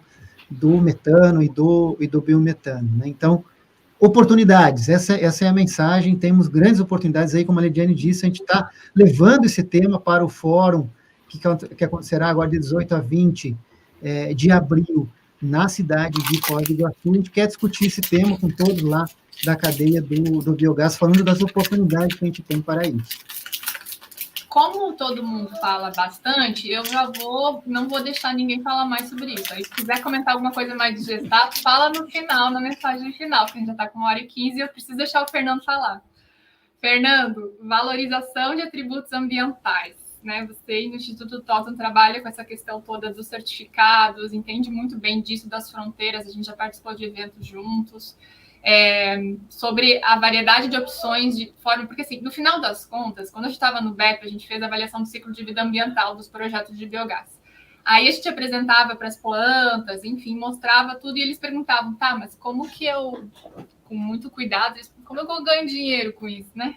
Como que eu transformo isso em receita? E aí eu sei, Fernando, que você entende disso, você colocou vários desses pontos no artigo, assim, o que você poderia colocar para a gente como futuro do biogás nessa área? Bom, o biogás é uma ferramenta bastante relevante na questão de descarbonização. Só que para isso é necessário a gente reconhecer isso e dar instrumentos para que os produtores possam ser remunerados a partir disso. E tem vários instrumentos. O biogás quem gosta de ativos ambientais, é um parque de diversões de ativos ambientais. Então, falar um primeiro aí, por exemplo, é o CBio, que é fruto do RenovaBio. Então, o que é o CBio? É um título dado pelo RenovaBio, um crédito de descarbonização, que é de compra obrigatória pelos distribuidores. Então, aquelas plantas que têm escala suficiente para vender biometano, é natural que elas busquem a certificação do CBio e consigam ser remuneradas. É um investimento, para quem tem escala para trabalhar com biometano, é um investimento muito baixo e um resultado bastante interessante. Então, até estava dando uma olhada aqui, quem faz a partir de 400 metros cúbicos por dia de biometano, já pagam os custos com o CBio. Então, a partir disso, vale a pena fazer o CBio. O CBio é um programa regulado, você vai na bolsa, comercializa e está resolvido. Então, isso é uma fonte interessante de receita para quem trabalha com biometano. Agora, imagina do ponto de vista do cliente, por exemplo, um frotista que quer pegar toda a sua área de logística e descarbonizar. Então, para isso, ele pega os caminhões que são movidos a diesel e faz a transformação para que eles possam trabalhar com gás natural veicular. Aí esse cara faz todo esse investimento para baixar a pegada de carbono, aí ele vai no posto de combustível e vai lá na bomba de GNV e coloca o combustível. Só que o GNV no Brasil é grande parte, majoritariamente, de gás natural fóssil. E não tem nenhum instrumento que permita para esse cara dizer que ele está consumindo biometano. Não existia. Existe um outro ativo ambiental que chama-se GasRec, que são os Green Gas Certificates, que existem em vários lugares no mundo, estão começando agora, que é um certificado de rastreabilidade de consumo. É como se fosse por exemplo, se você quer colocar etanol no seu carro, você tem uma bomba lá para você. Então você fala, eu quero comprar daqui, ó. Vai lá no posto de combustível, tem a bomba. No posto de combustível no Brasil não tem bomba de biometano, tem bomba de GNV. Então o GasRec é um jeito de fazer uma bomba virtual, é um certificado de origem do gás. Então esse é um outro ativo ambiental que está sendo comercializado. Outro ativo ambiental é o certificado, isso mais para quem trabalha com energia elétrica, é o I-REC, que é o certificado de energia renovável. É um certificado de reconhecimento internacional que, assim como o GasRec dá garantia de origem do gás que você está consumindo, está dizendo que ele é renovável, o I-REC dá garantia de origem da energia elétrica que você está consumindo. Então, toda energia feita a partir de biogás pode ser certificada com o I-REC. No Brasil existem, hoje a gente deve ter umas 5, 6 plantas de biogás que estão gerando energia elétrica e geram os próprios certificados. Então esse é outro ativo ambiental decorrente do biogás. E tem um quarto ativo ambiental, que esse é enroladíssimo, que é o tal do crédito de carbono, que é o metano evitado.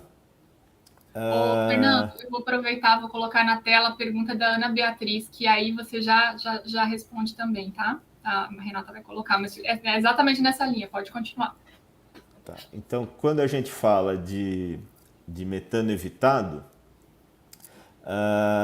acontece o seguinte, você, numa instalação normal, você tem o lixo, por exemplo, na questão de saneamento ou no próprio, na criação de animais, você tem os dejetos que vão para uma lagoa e, via de regra, como essa lagoa não é coberta, gera um monte de metano para a atmosfera. Então, só o fato de você cobrir essa lagoa, dar oportunidade para a biodigestão e simplesmente queimar o gás, queimar num flare, você já estaria apto a gerar créditos de carbono, porque você está trocando moléculas de metano por moléculas de CO2. E aí, apesar de ser uma molécula uma por uma, o metano tem um potencial de aquecimento global 20, 30 vezes maior do que do CO2. Então, só o fato de você fazer isso já gera o crédito de carbono. Só que tem uma questão relevante. Enquanto o CBIO, basta você produzir biometano dentro do padrão ANP e entregar para o mercado, enquanto o I-REC, basta você for fazer energia elétrica e entregar na rede, o crédito de carbono, ele, diferente desses outros ativos, ele passa por um projeto. É muito complicado obter crédito de carbono. Você, eu tenho uma planta aqui de biometano, posso pedir crédito de carbono? Não. Ele tem que ser pedido na fase de investimento, porque você tem que justificar que precisa dessa receita extra para viabilizar o empreendimento. E isso nem sempre é verdade, que é o item de adicionalidade. Então, o processo de CBIO, custo-benefício muito tranquilo. A certificação custa 30, 40 mil reais, mas o que você tem de receita supera muito isso. Então, é um processo que vale a pena. A I-REC também vale a pena. Crédito de carbono é enrolado. É um negócio muito difícil de se fazer e ainda você tem a incerteza regulatória, né? O Acordo de Paris ainda não está suficientemente claro para que dê liquidez para esses títulos. No mercado voluntário, ok, mas no mercado regulado, isso está bastante incerto ainda. Então, em resumo, os ativos ambientais ligados a biogás são, quando você vende biometano, é o CBIO, é o GasREC, também quando você vende biometano. Se você transforma em energia elétrica, é o I-REC. E em qualquer um deles, mas é muito enrolado, é o crédito de carbono. Esses são os ativos ambientais ligados ao biogás. É o que está disponível no mercado hoje, né? E, Jaime, fique um minuto. Rapidamente, né, Fernanda, era o que eu queria falar lá atrás em relação ao biodigestato, né? É justamente um aspecto interessantíssimo aí dos créditos de carbono, que não é coberto pelos CBIOs, etc., é os estoques de carbono no solo, né? Estoques de carbono no solo. Quer dizer, o CBIO ele é baseado numa análise de ciclo de vida, Ayrton, chamada atribucional. Quer dizer, ele só enxerga as emissões, ele não enxerga as entradas de carbono. Então, quando eu uso um biodigestato, ou seja, que é a matéria orgânica solúvel, que seria rapidamente convertida em CO2 e em metano, né? A gente usa vinhaça na lavoura há mais de 40 anos. A vinhaça ela é lucrativa, ela pega toda a parte que não é cristalizável nem fermentável e volta para a lavoura. Não tem saturação de nada, né? Porque você só está voltando aquilo que veio da lavoura. Mas existe um acúmulo de carbono, existe um aumento do estoque de carbono. E o biodigestato, por já ser uma matéria orgânica estável, ele provavelmente vai mudar a dinâmica do depósito de carbono no solo, aumentando a sua produtividade, a sua fertilidade e, potencialmente, na minha opinião, gerando crédito de carbono, eu concordo com você, de início, no mercado voluntário, que já tem sistemas como esse pelo mundo, gerando receita para o produtor agrícola, ok? Vamos lá. Eu acho que esse é um ponto, Jaime, que você traz, que é o CBio, ele é gerado no RenovaBio, que é uma política pública que está em constante evolução. Então, eu sei que a ANP já está fazendo revisões da RenovaCalc, da calculadora, e tentando colocar mais parâmetros, uma visão mais ampla, sabendo que é focado em combustível. E é uma possibilidade. Aí, o Fernando coloca o IREC, o GasREC e o crédito de carbono. Então, assim, eu poderia resumir, Fernando, aí você só me dá essa dica, que talvez o crédito de carbono seja algo que seja um pouquinho mais de futuro de médio e longo prazo, porque ainda precisa que o mercado se defina um pouco melhor, e o mercado atual já é esse CBio, o IREC e GasREC, já é um mercado atual um pouco mais acessível para o setor. Posso dividir dessa forma?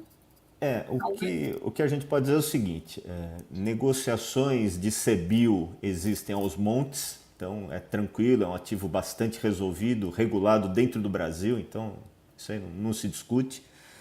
A IREC também é muito tranquilo, é muito rápido fazer, é um ativo ambiental bastante líquido. O GasREC está começando agora, e o crédito de carbono é um pouco mais enrolado, é um pouco mais difícil, depende de metodologias. Não quer dizer que não possa ser feito agora, mas ele só se justifica para coisas bem grandes. Tá bom, ótimo. Importante isso, gente, entender essa diferença entre crédito de carbono, certificados de renováveis, outros selos. Passando para o próximo ponto, perguntando, todos os convidados, pode ficar mais uns minutos para a gente explorar mais o último tema, que é aquela das lições aprendidas, pode ser. Público, meus queridos, a gente está passando do tempo. Não deu em 1h30, mas o vídeo vai estar disponível depois, vocês continuam vendo. Vamos lá. Eu queria falar uma coisa que, assim, comecei falando sobre entender o passado, é muito importante, né? Ayrton Kunz fala muito desse assunto, né? De quanto a gente tem que aprender com o passado. Tem até uma frase bonita, depois você fala, Ayrton, né? Do quanto a gente tem que aprender com o passado para não errar no futuro. E aí o Bernardo, quando a gente estava fazendo os alinhamentos, comentou de uma experiência com uma planta de biogás que levou um tempo até o alinhamento e ter essas lições aprendidas, né? Então, Bernardo, muito, muito resumidamente, você quer comentar alguma coisa sobre isso? Porque aí, com base nesse exemplo, que eu sei que são muitos, a gente podia fazer esse fechamento nessa linha de o que tem que se fazer para a gente não repetir passado e garantir o presente e o futuro. Tá ótimo, Leidiane. Eu vou aproveitar e fazer meu fechamento aí, depois de passar um pouco essa experiência.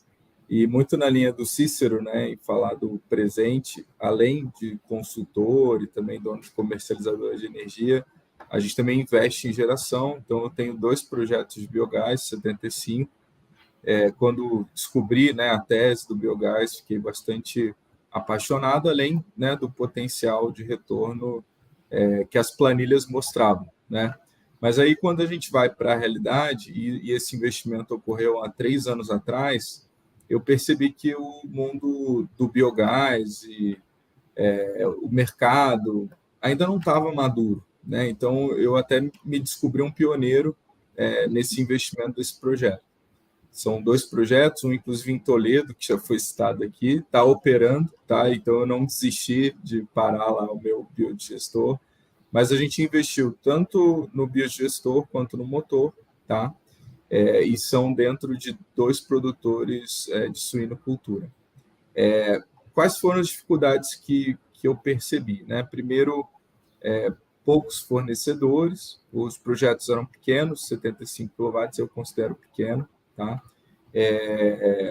Dificuldade na logística. Então, no início, a gente teve problema no biodigestor, que teve uma hora lá que morreu as bactérias e a gente, para reviver, foram experiências. O pessoal falava, põe isso, mas eu não sei se vai dar certo e tal. Então, isso, né, deixa a gente um pouco inseguro, mas depois o biodigestor voltou.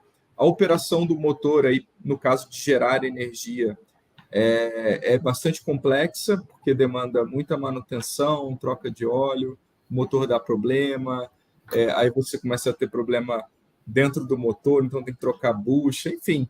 Então, é uma operação que demanda atenção e também velocidade no atendimento, né? Uma vez que você tem uma planta que tem que operar 10 a 14 horas por dia.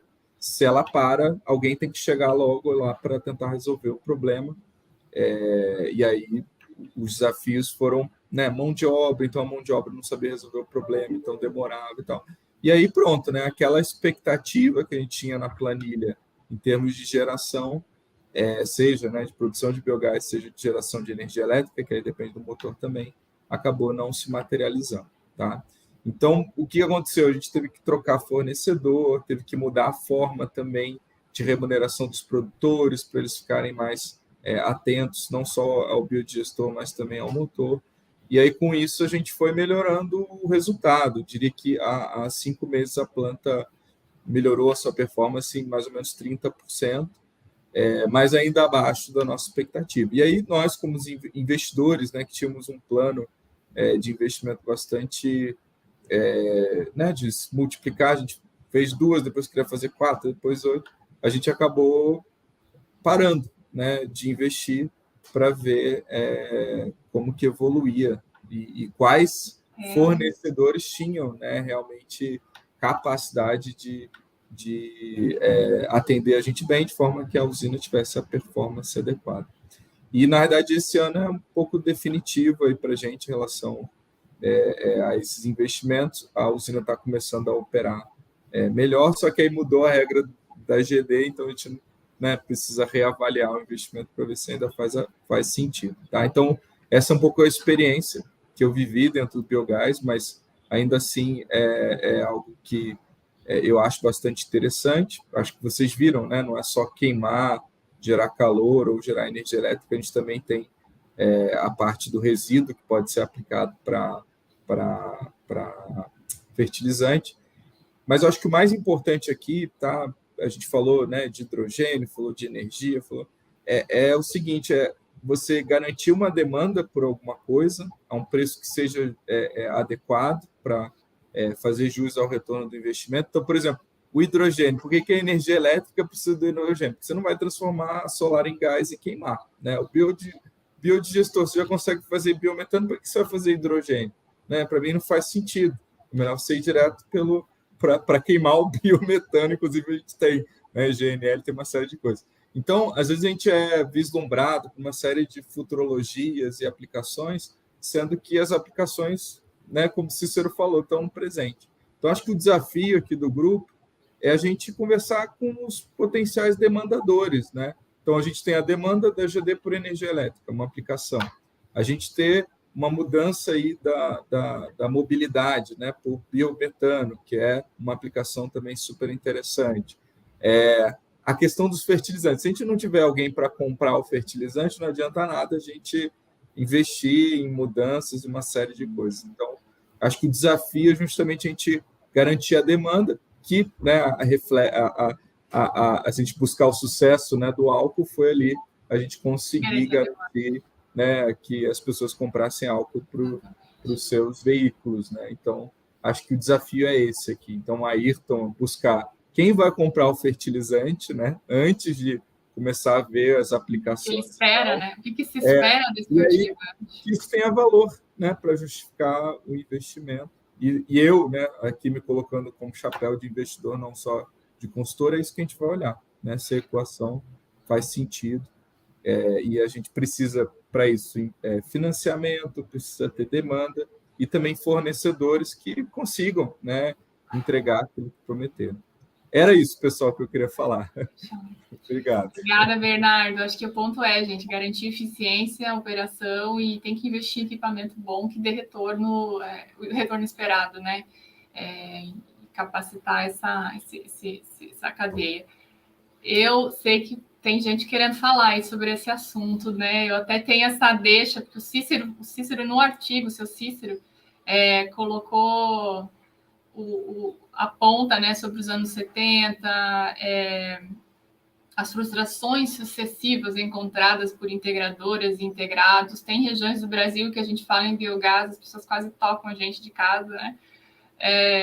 Porque tem uma história, sem a gente entrar muito nessa história, porque a gente vai levar um webinar inteiro ainda para falar disso, mas o que ficaria dessa... Então, o que o passado nos ensina para a gente garantir esse futuro, assim, muito resumidamente? Eu queria escutar essa mensagem de vocês.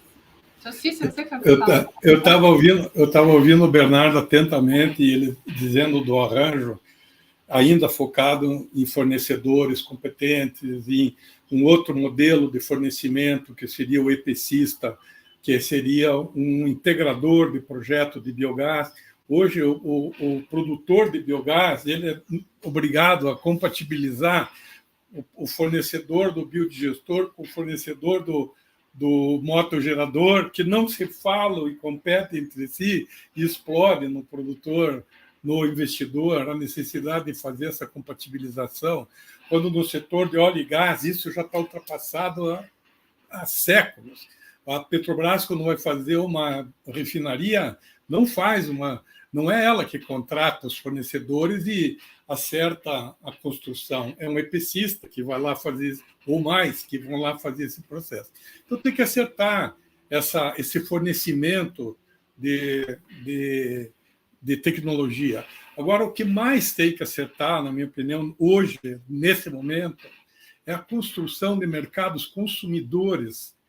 Mercado consumidor de energia limpa, de energia do biogás, mercado consumidor de combustível como o biometano, e isso não existe. Você pode ver que passa as autoridades cheias de glória, colocam a questão que o produtor rural vai ter que fazer a produção no biogás e ele vai ter que consumir o que está embutido na GD, isso. Quer dizer, ele gera para ele mesmo, joga na rede. A suinocultura, por exemplo, consome muito menos energia do que pode produzir com biogás e ninguém coloca uma alternativa para ele. Então, a formação de mercados consumidores é fundamental para estruturar esse processo do biogás. E não há atenção para isso de instituição nenhuma. Ninguém está se preocupado com aqueles que podem substituir, com as empresas com 500 caminhões, 300 caminhões que operam nessas rotas dedicadas do processo da proteína animal e não tem foco, não tem direcionamento de nada. Então, completando só essa questão, Bernardo, eu vejo tu como investidor, você tornou-se um consumidor, quer dizer, você se fez consumidor. Na realidade, isso tem que acontecer um pouco mais fluidamente. Por exemplo, restaurantes, por exemplo, indústria. A própria agroindústria não compra biogás dos seus próprios integrados. Então, essa desconexão, esse desarranjo mercadológico que está aí colocado à nossa frente, que eu acredito que precisa ser arrumado, com certeza. Eu já vou fazer mas eu passo para você, Heleno. Eu já vou emendar para a gente ir para a parte final, né? Eu pedi para vocês prepararem assim, o que na mensagem final de vocês já dizerem assim, que palavra vocês escolheriam para definir o que precisamos trabalhar agora para garantir o futuro brilhante do biogás. Então, se puder fazer essas considerações já colocando essas palavras, que aí daqui a gente já vai para o encerramento. E também queria pedir assim, que o público curta o vídeo, colabore com a gente, que a gente está começando com essa iniciativa, né, Helena? A gente quer chegar mais longe, então curte o canal, curte o vídeo, vai acessa os links do portal do Heleno. Tem uma pergunta que eu só queria comentar também, antes de passar para o Heleno, do Luiz Gustavo de Oliveira, que ele coloca, bem interessante, sobre a importância dos sistemas de inovação. A gente não vai conseguir responder, né, a pergunta, mas como montar sistemas de inovação do biogás do Brasil, tornando isso prioridade na pesquisa e desenvolvimento de cadeias de valor. Acho que é um ponto que talvez venha ao encontro do que vocês estão falando. E, Heleno, passo para ti, já para a gente tentando ir para o encerramento. Bom, era exatamente um dos pontos que eu gostaria de chamar a atenção, é justamente isso, né? Como valorar cada um desses produtos e colocar ele no mercado. Então, a questão de estratégia de mercado, antes de você pensar em construir o biodigestor, em construir a planta, em buscar investimentos, você já tem uma estratégia que considere toda a cadeia de fornecedores, não só de equipamentos, mas também a cadeia de consumidores. Como você poder fazer contratos que garantam a viabilidade longa desses projetos, que possa receber um produto que não é simplesmente um substituto do combustível fóssil, não é um substituto da produção de refrigerante químico, mas são produtos novos, com novos valores agregados, que tem um potencial incrível para contribuir para o desenvolvimento local. Então, cada produto que você deixa de consumir, muitas vezes, um combustível fóssil, para o país, você acaba contribuindo para um balanço positivo da balança comercial, evitando a importação de um combustível fóssil. Por exemplo, pegando o exemplo do diesel, em que nosso país não é autossustentável em diesel, a gente precisa importar uma grande quantidade. Então, a menor quantidade possível que a gente possa produzir no país, para substituição, isso contribuiria bastante para o desenvolvimento local sustentável, gerando uma qualidade de vida, né? E também trazendo oportunidades para que as famílias que dependem dessas atividades, ou até mesmo os municípios que dependem de carga tributária e arrecadamento de impostos locais. Então, o biodigestor acaba sendo uma peça central nesse quebra-cabeça que pode valorizar uma região, desde que seja feito com muita estratégia, considerando curva de aprendizagem, levando em consideração pontos relativos da economia circular, também da logística reversa, tudo isso adequado até mesmo com pontos relacionados com a governança ambiental, social e corporativa, hoje muito conhecido a ESG. Então, tem uma série de pontos estratégicos que precisam ser equacionados antes, para que, quando você executar o projeto, você consiga mitigar todos os riscos relacionados a esse investimento. Então, esses são alguns pontos que eu estava apenas para chamar a atenção, o quanto é importante a gente pensar em estratégias para atacar esses pontos. Jaime, uma palavra, eu sei que é difícil, né? Uma palavra. Talvez uma frase, se a gente puder negociar. Então, minha frase final, que eu acho que é coerente com a minha contribuição aqui, pegando um trechinho do Ayrton, né? A minha frase final é: análise de ciclo de vida e políticas públicas de descarbonização. Políticas de verdade, como a gente teve o Proálcool e como a gente está tentando ter com o RenovaBio, que está sob risco. Muito obrigado pela participação, pela paciência comigo. Sim, obrigada a você por ter vindo. Eu passo agora para o Bernardo fazer um encerramento, palavra. Bom, eu acho que, repetindo ali o que eu falei, o caminho é encontrar o consumidor, quem que vai consumir energia. Então, antes de eu construir a usina, eu achei quem que ia, né, dentro da GD, consumir a energia que eu ia gerar, né? Então, para tudo que o biogás pode produzir, seja biometano, seja fertilizante, seja energia elétrica, acho que primeiro a gente tem que procurar quem vai comprar e por que valor, né, vai ser comprado essa mercadoria, né? Então, acho que o desafio nosso é gerar essa demanda. E, Fernando, também, né, a gente precisa gerar a demanda do I-REC, né? Quem que vai comprar o I-REC, tentar levar isso para o varejo. A gente aqui, como comercializadora, já, né, comercializa para os grandes consumidores, mas se você tiver mais demanda também, né, por esses caminhos aí da descarbonização, a gente gera mais valor para entrar dentro da equação do retorno. E aproveitar que, senão meu marketing briga comigo, me sigam aí no LinkedIn, Instagram, estou tentando trabalhar muito nisso, e todos os outros aqui, né? O Jaime não falou, então sigam o Jaime, deem um like aqui no canal, e também se inscrevam no canal. Também tem cerca de 80 pessoas, só 17 inscritos, então se inscrevam. E isso para a gente aqui, está começando, né, Bernardo. É importante a gente falar, porque as pessoas, né, esquecem. E seguindo a gente, vocês vão ter mais informações. A gente está sempre trabalhando para trazer mais informação e sucesso, né? Então, também me perguntem quais foram os problemas que eu enfrentei. Eu estou à disposição aqui para trazer tudo para vocês que precisarem. O tempo é curto, né? Então, obrigado aí a todos os colegas. Foi um prazer falar aqui junto com vocês. Obrigada, Bernardo. Né, o Helena e a Leidiane pelo convite. Obrigada, Exato, pela tua participação, ao Instituto, pelo Jaime.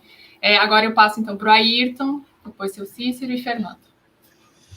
Bom, gente, é difícil falar uma palavra só, né? Mas se fosse falar uma palavra, seria oportunidades. Eu vejo que o biogás ele tem muitas oportunidades e nós discutimos isso aqui. Obviamente que tem desafios, né? Nós temos muitos desafios para isso e a gente precisa entender o passado, o que aconteceu, né? O Cícero trouxe um pouco para reflexão aqui, não é novo o biogás no Brasil. Então, a gente tem que entender o que já aconteceu com as diferentes cadeias em que o biogás foi aplicado, as experiências de sucesso e de insucesso. Mas, sem dúvida, nós temos muitas oportunidades, e a transformação que o biogás nós estamos sentindo no biogás, de novo, biogás como cadeia, né? A conexão do biogás como cadeia a outras cadeias. Esse centro da Embrapa que eu trabalho aqui em Concórdia, Santa Catarina, é um centro de produto, né, de cadeia de suínos e de aves. A gente tem experiência como que essas cadeias atuam, então a gente tem que começar a olhar um pouco para isso, a lógica dessas cadeias, quais são as necessidades delas, quais são as dores delas e como que o biogás pode agir. E, de novo, né, chegarmos com a solução, ou seja, não de maneira fragmentada. Isso cria muita confusão na cabeça do produtor, muita confusão na cabeça do usuário, e muitas vezes fica uma terra de ninguém, ou seja, para quem que eu vou reclamar? Né? Se são tantos atores, então você precisa conectar isso de uma maneira mais direta. Né? As oportunidades são, como nós já falamos, de descarbonização das cadeias. Eu acho que nós temos uma grande oportunidade de nós substituirmos combustíveis fósseis utilizando o biogás com essa fonte de energia renovável. Né? O programa ABC+, que nós temos no Ministério da Agricultura, é um exemplo disso, que a gente pode se apropriar dentro do agro. Falar que nós temos o fórum, que está na tela aqui, né, o Fórum Sul-Brasileiro de Biogás e Biometano, que acontecerá em Foz do Iguaçu. Aliás, hoje é o último dia para as inscrições do primeiro lote com desconto, então aproveitem a inscrição nesse último dia. E dizer que a Embrapa está à disposição, né, para nós fazermos parcerias e trabalharmos em conjunto com as diferentes cadeias, né, a gente vê oportunidades e a sinergia, a atuação em conjunto nos fortalecerá. Né, o futuro é isso, é trabalharmos em rede, com múltiplas competências para resolvermos os problemas que são cada vez mais complexos. Obrigado, Leidiane, né, obrigado, Helena e os colegas aqui pela excelente discussão, e quem nos acompanhou também no YouTube agora, nessa tarde. Muito obrigado.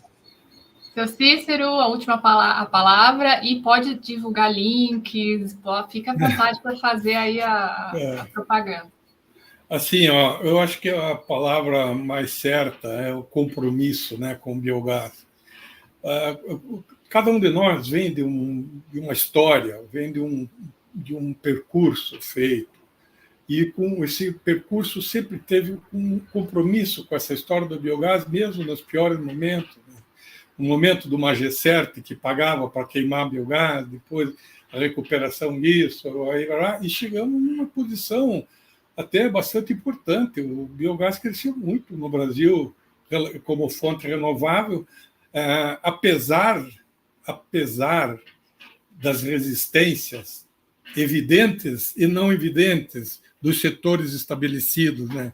Eu sempre conto com isso, porque às vezes a gente pensa que não acontece determinada coisa por conta da má formulação, mas na realidade tem aí uma reação muito forte. O setor elétrico mesmo nunca aceitou essa questão da GD colocada do jeito que está posta e com a perspectiva de libertação que traz. Eu chego a dizer o seguinte: o Brasil não pode continuar não tendo um foco em biocombustíveis separado do foco do óleo e gás. Óleo e gás, petróleo, deixa com a Petrobras e faz uma outra instituição, uma outra forma, uma outra coisa com os biocombustíveis. O etanol até hoje é limitado, não tem como avançar porque não há perspectiva.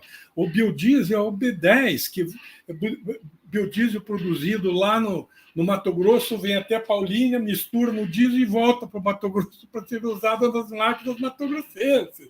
Quer dizer, e o biogás é a mesma coisa, não entra porque está blindado mesmo, e temos que fazer um esforço enorme para desblindar. Eu queria dizer, aproveitando esse momento até que você me concede, Liliane, eu dizia que nós estamos no 10º ano da Associação Brasileira de Biogás e Biometano, e isso foi uma das motivações para mim de me dispor a voltar ativa na militância da associação. Você sabe que eu tenho me dedicado ao biogás, não parei de me dedicar ao biogás, uma empresa, vendo horrores acontecer no campo, e eu saí qualquer hora, eu até abordo isso, mas, assim, a biogás está armada para colocar um GT de proteína animal, porque reconhece a necessidade de sair para soluções melhores nessa área. E nesse momento, dia 19, tem a primeira reunião ordinária dos conselhos, e eu estou me propondo, né, a fazer essa coordenação do Comitê de Proteína Animal, e eu gostaria de, em reconhecimento a essa coragem que você, Leidiane, e você, Leno, tiveram de convocar esse seminário hoje, do nada, sem patrocínio, sem, sabe, pro bono, do jeito que foi e saiu, eu queria dizer que, se vocês me permitirem, eu vou levar o nome desse seminário como porta-voz desse grupo de trabalho. Não sei o que vai dar, não sei se a gente consegue apoiar economicamente, talvez pela associação não, mas com associados, com certeza, a gente consegue montar um esquema para que vocês continuem no ar, pelo menos uma vez por mês, com outras pessoas, inclusive, abordando assuntos tão importantes.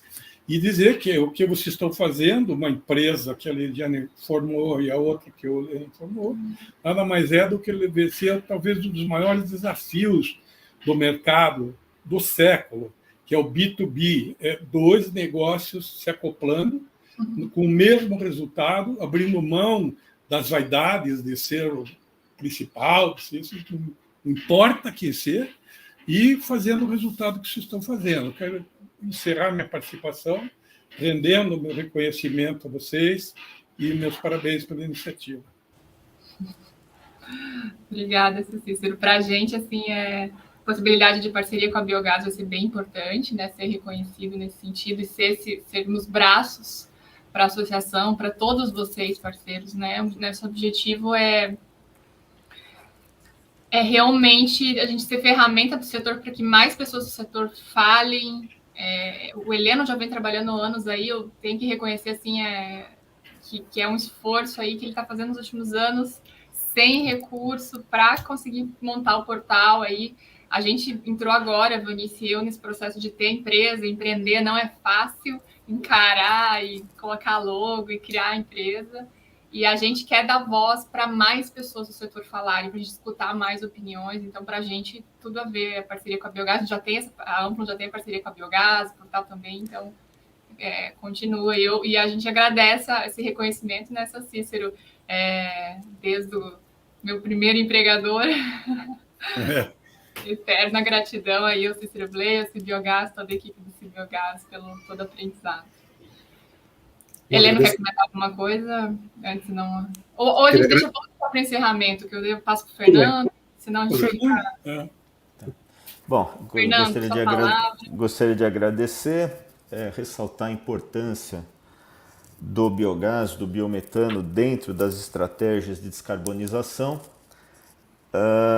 Mas para viabilizar isso é necessário que o instrumento pelo menos o instrumento de rastreamento de origem de gás seja reconhecido dentro das ferramentas de relato. E uma dessas ferramentas de relato é o protocolo GHG. Então eu tenho trabalhado internacionalmente, aqui no Brasil também me coloco à disposição da Biogás para a gente conversar junto ao protocolo GHG Brasil, assim como o instrumento de rastreamento de energia elétrica já é reconhecido e com esse reconhecimento se criou um mercado de I-RECs, que hoje, o ano passado, movimentou 20 milhões de megawatt-hora, um valor razoável. O Brasil é o segundo do mundo dentro da comercialização de I-RECs, só atrás da China.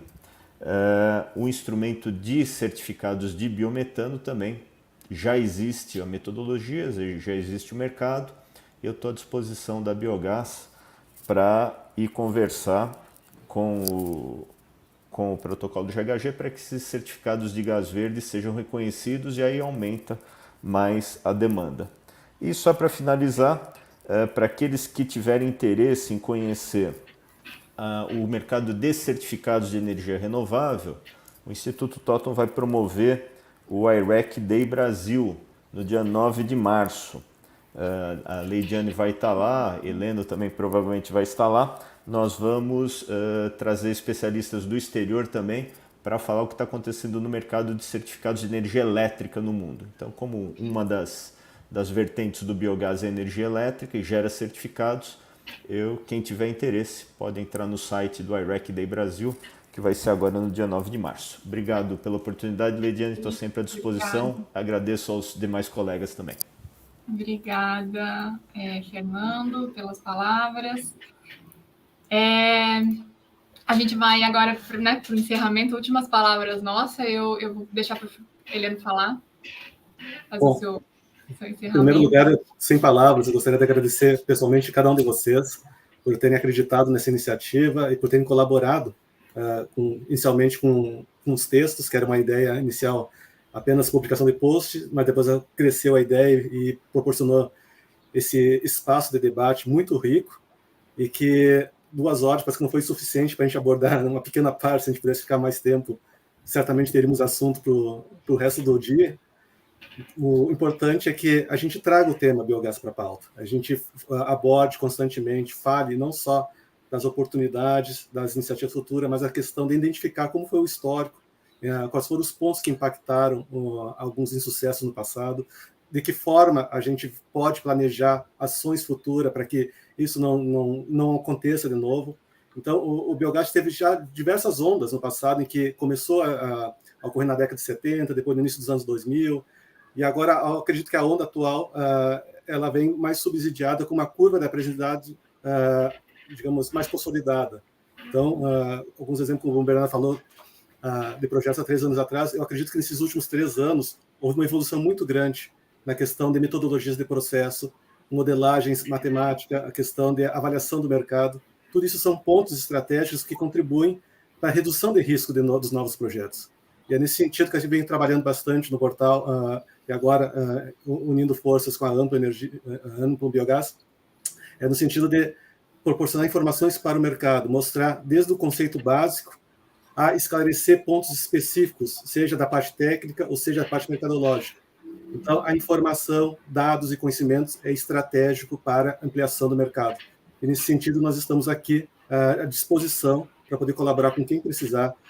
Se a gente não souber, a gente pode tentar desbravar um caminho, encontrar informação juntos, mas saibam que contem com a gente como um parceiro para ajudar nessa fase de desenvolvimento de projetos no Brasil. Obrigada. Heleno, assim, todos vocês convidados, muito, muito obrigada. Não tem como agradecer o nosso primeiro webinar. Como o Bernardo falou, o canal da Amplo Biogás tem poucos seguidores, foi recém-aberto. Eu queria agradecer muito ao Heleno pela parceria, pela confiança, de começar uma parceria que, como o seu Cícero falou, é difícil. A gente tem todo um processo de confiança, de abrir mão de ego e vamos lá juntos. É importante entender o quanto a gente quer dar espaço para mais pessoas. Então, quem quiser trabalhar em parceria com a gente, a Biogás, a gente já vem conversando com a Biogás, com o CI Biogás, com várias outras instituições. Então, as instituições vêm fazer parceria com a gente. A lógica é fortalecer as conexões. Queria agradecer, esse é o webinar de lançamento também da Amplo Biogás, então agradecer a Vanice, minha sócia, a Renata e a Deise, que trabalham com a gente, ao Alessandro Sanches, do Instituto 17, que foi um grande motivador nosso, não posso deixar de agradecer. A parceria, reconhecer o esforço do Heleno aí nos últimos anos em trabalhar sozinho para criar o portal. E o público todo, gente, chegamos a 110 participantes, agora está 69, 68, estão indo embora. Muito obrigado por terem vindo, por terem prestigiado, divulguem, e é isso. Até a próxima, fiquem bem e boa semana. Inscreva-se no canal antes de ir embora. Obrigado.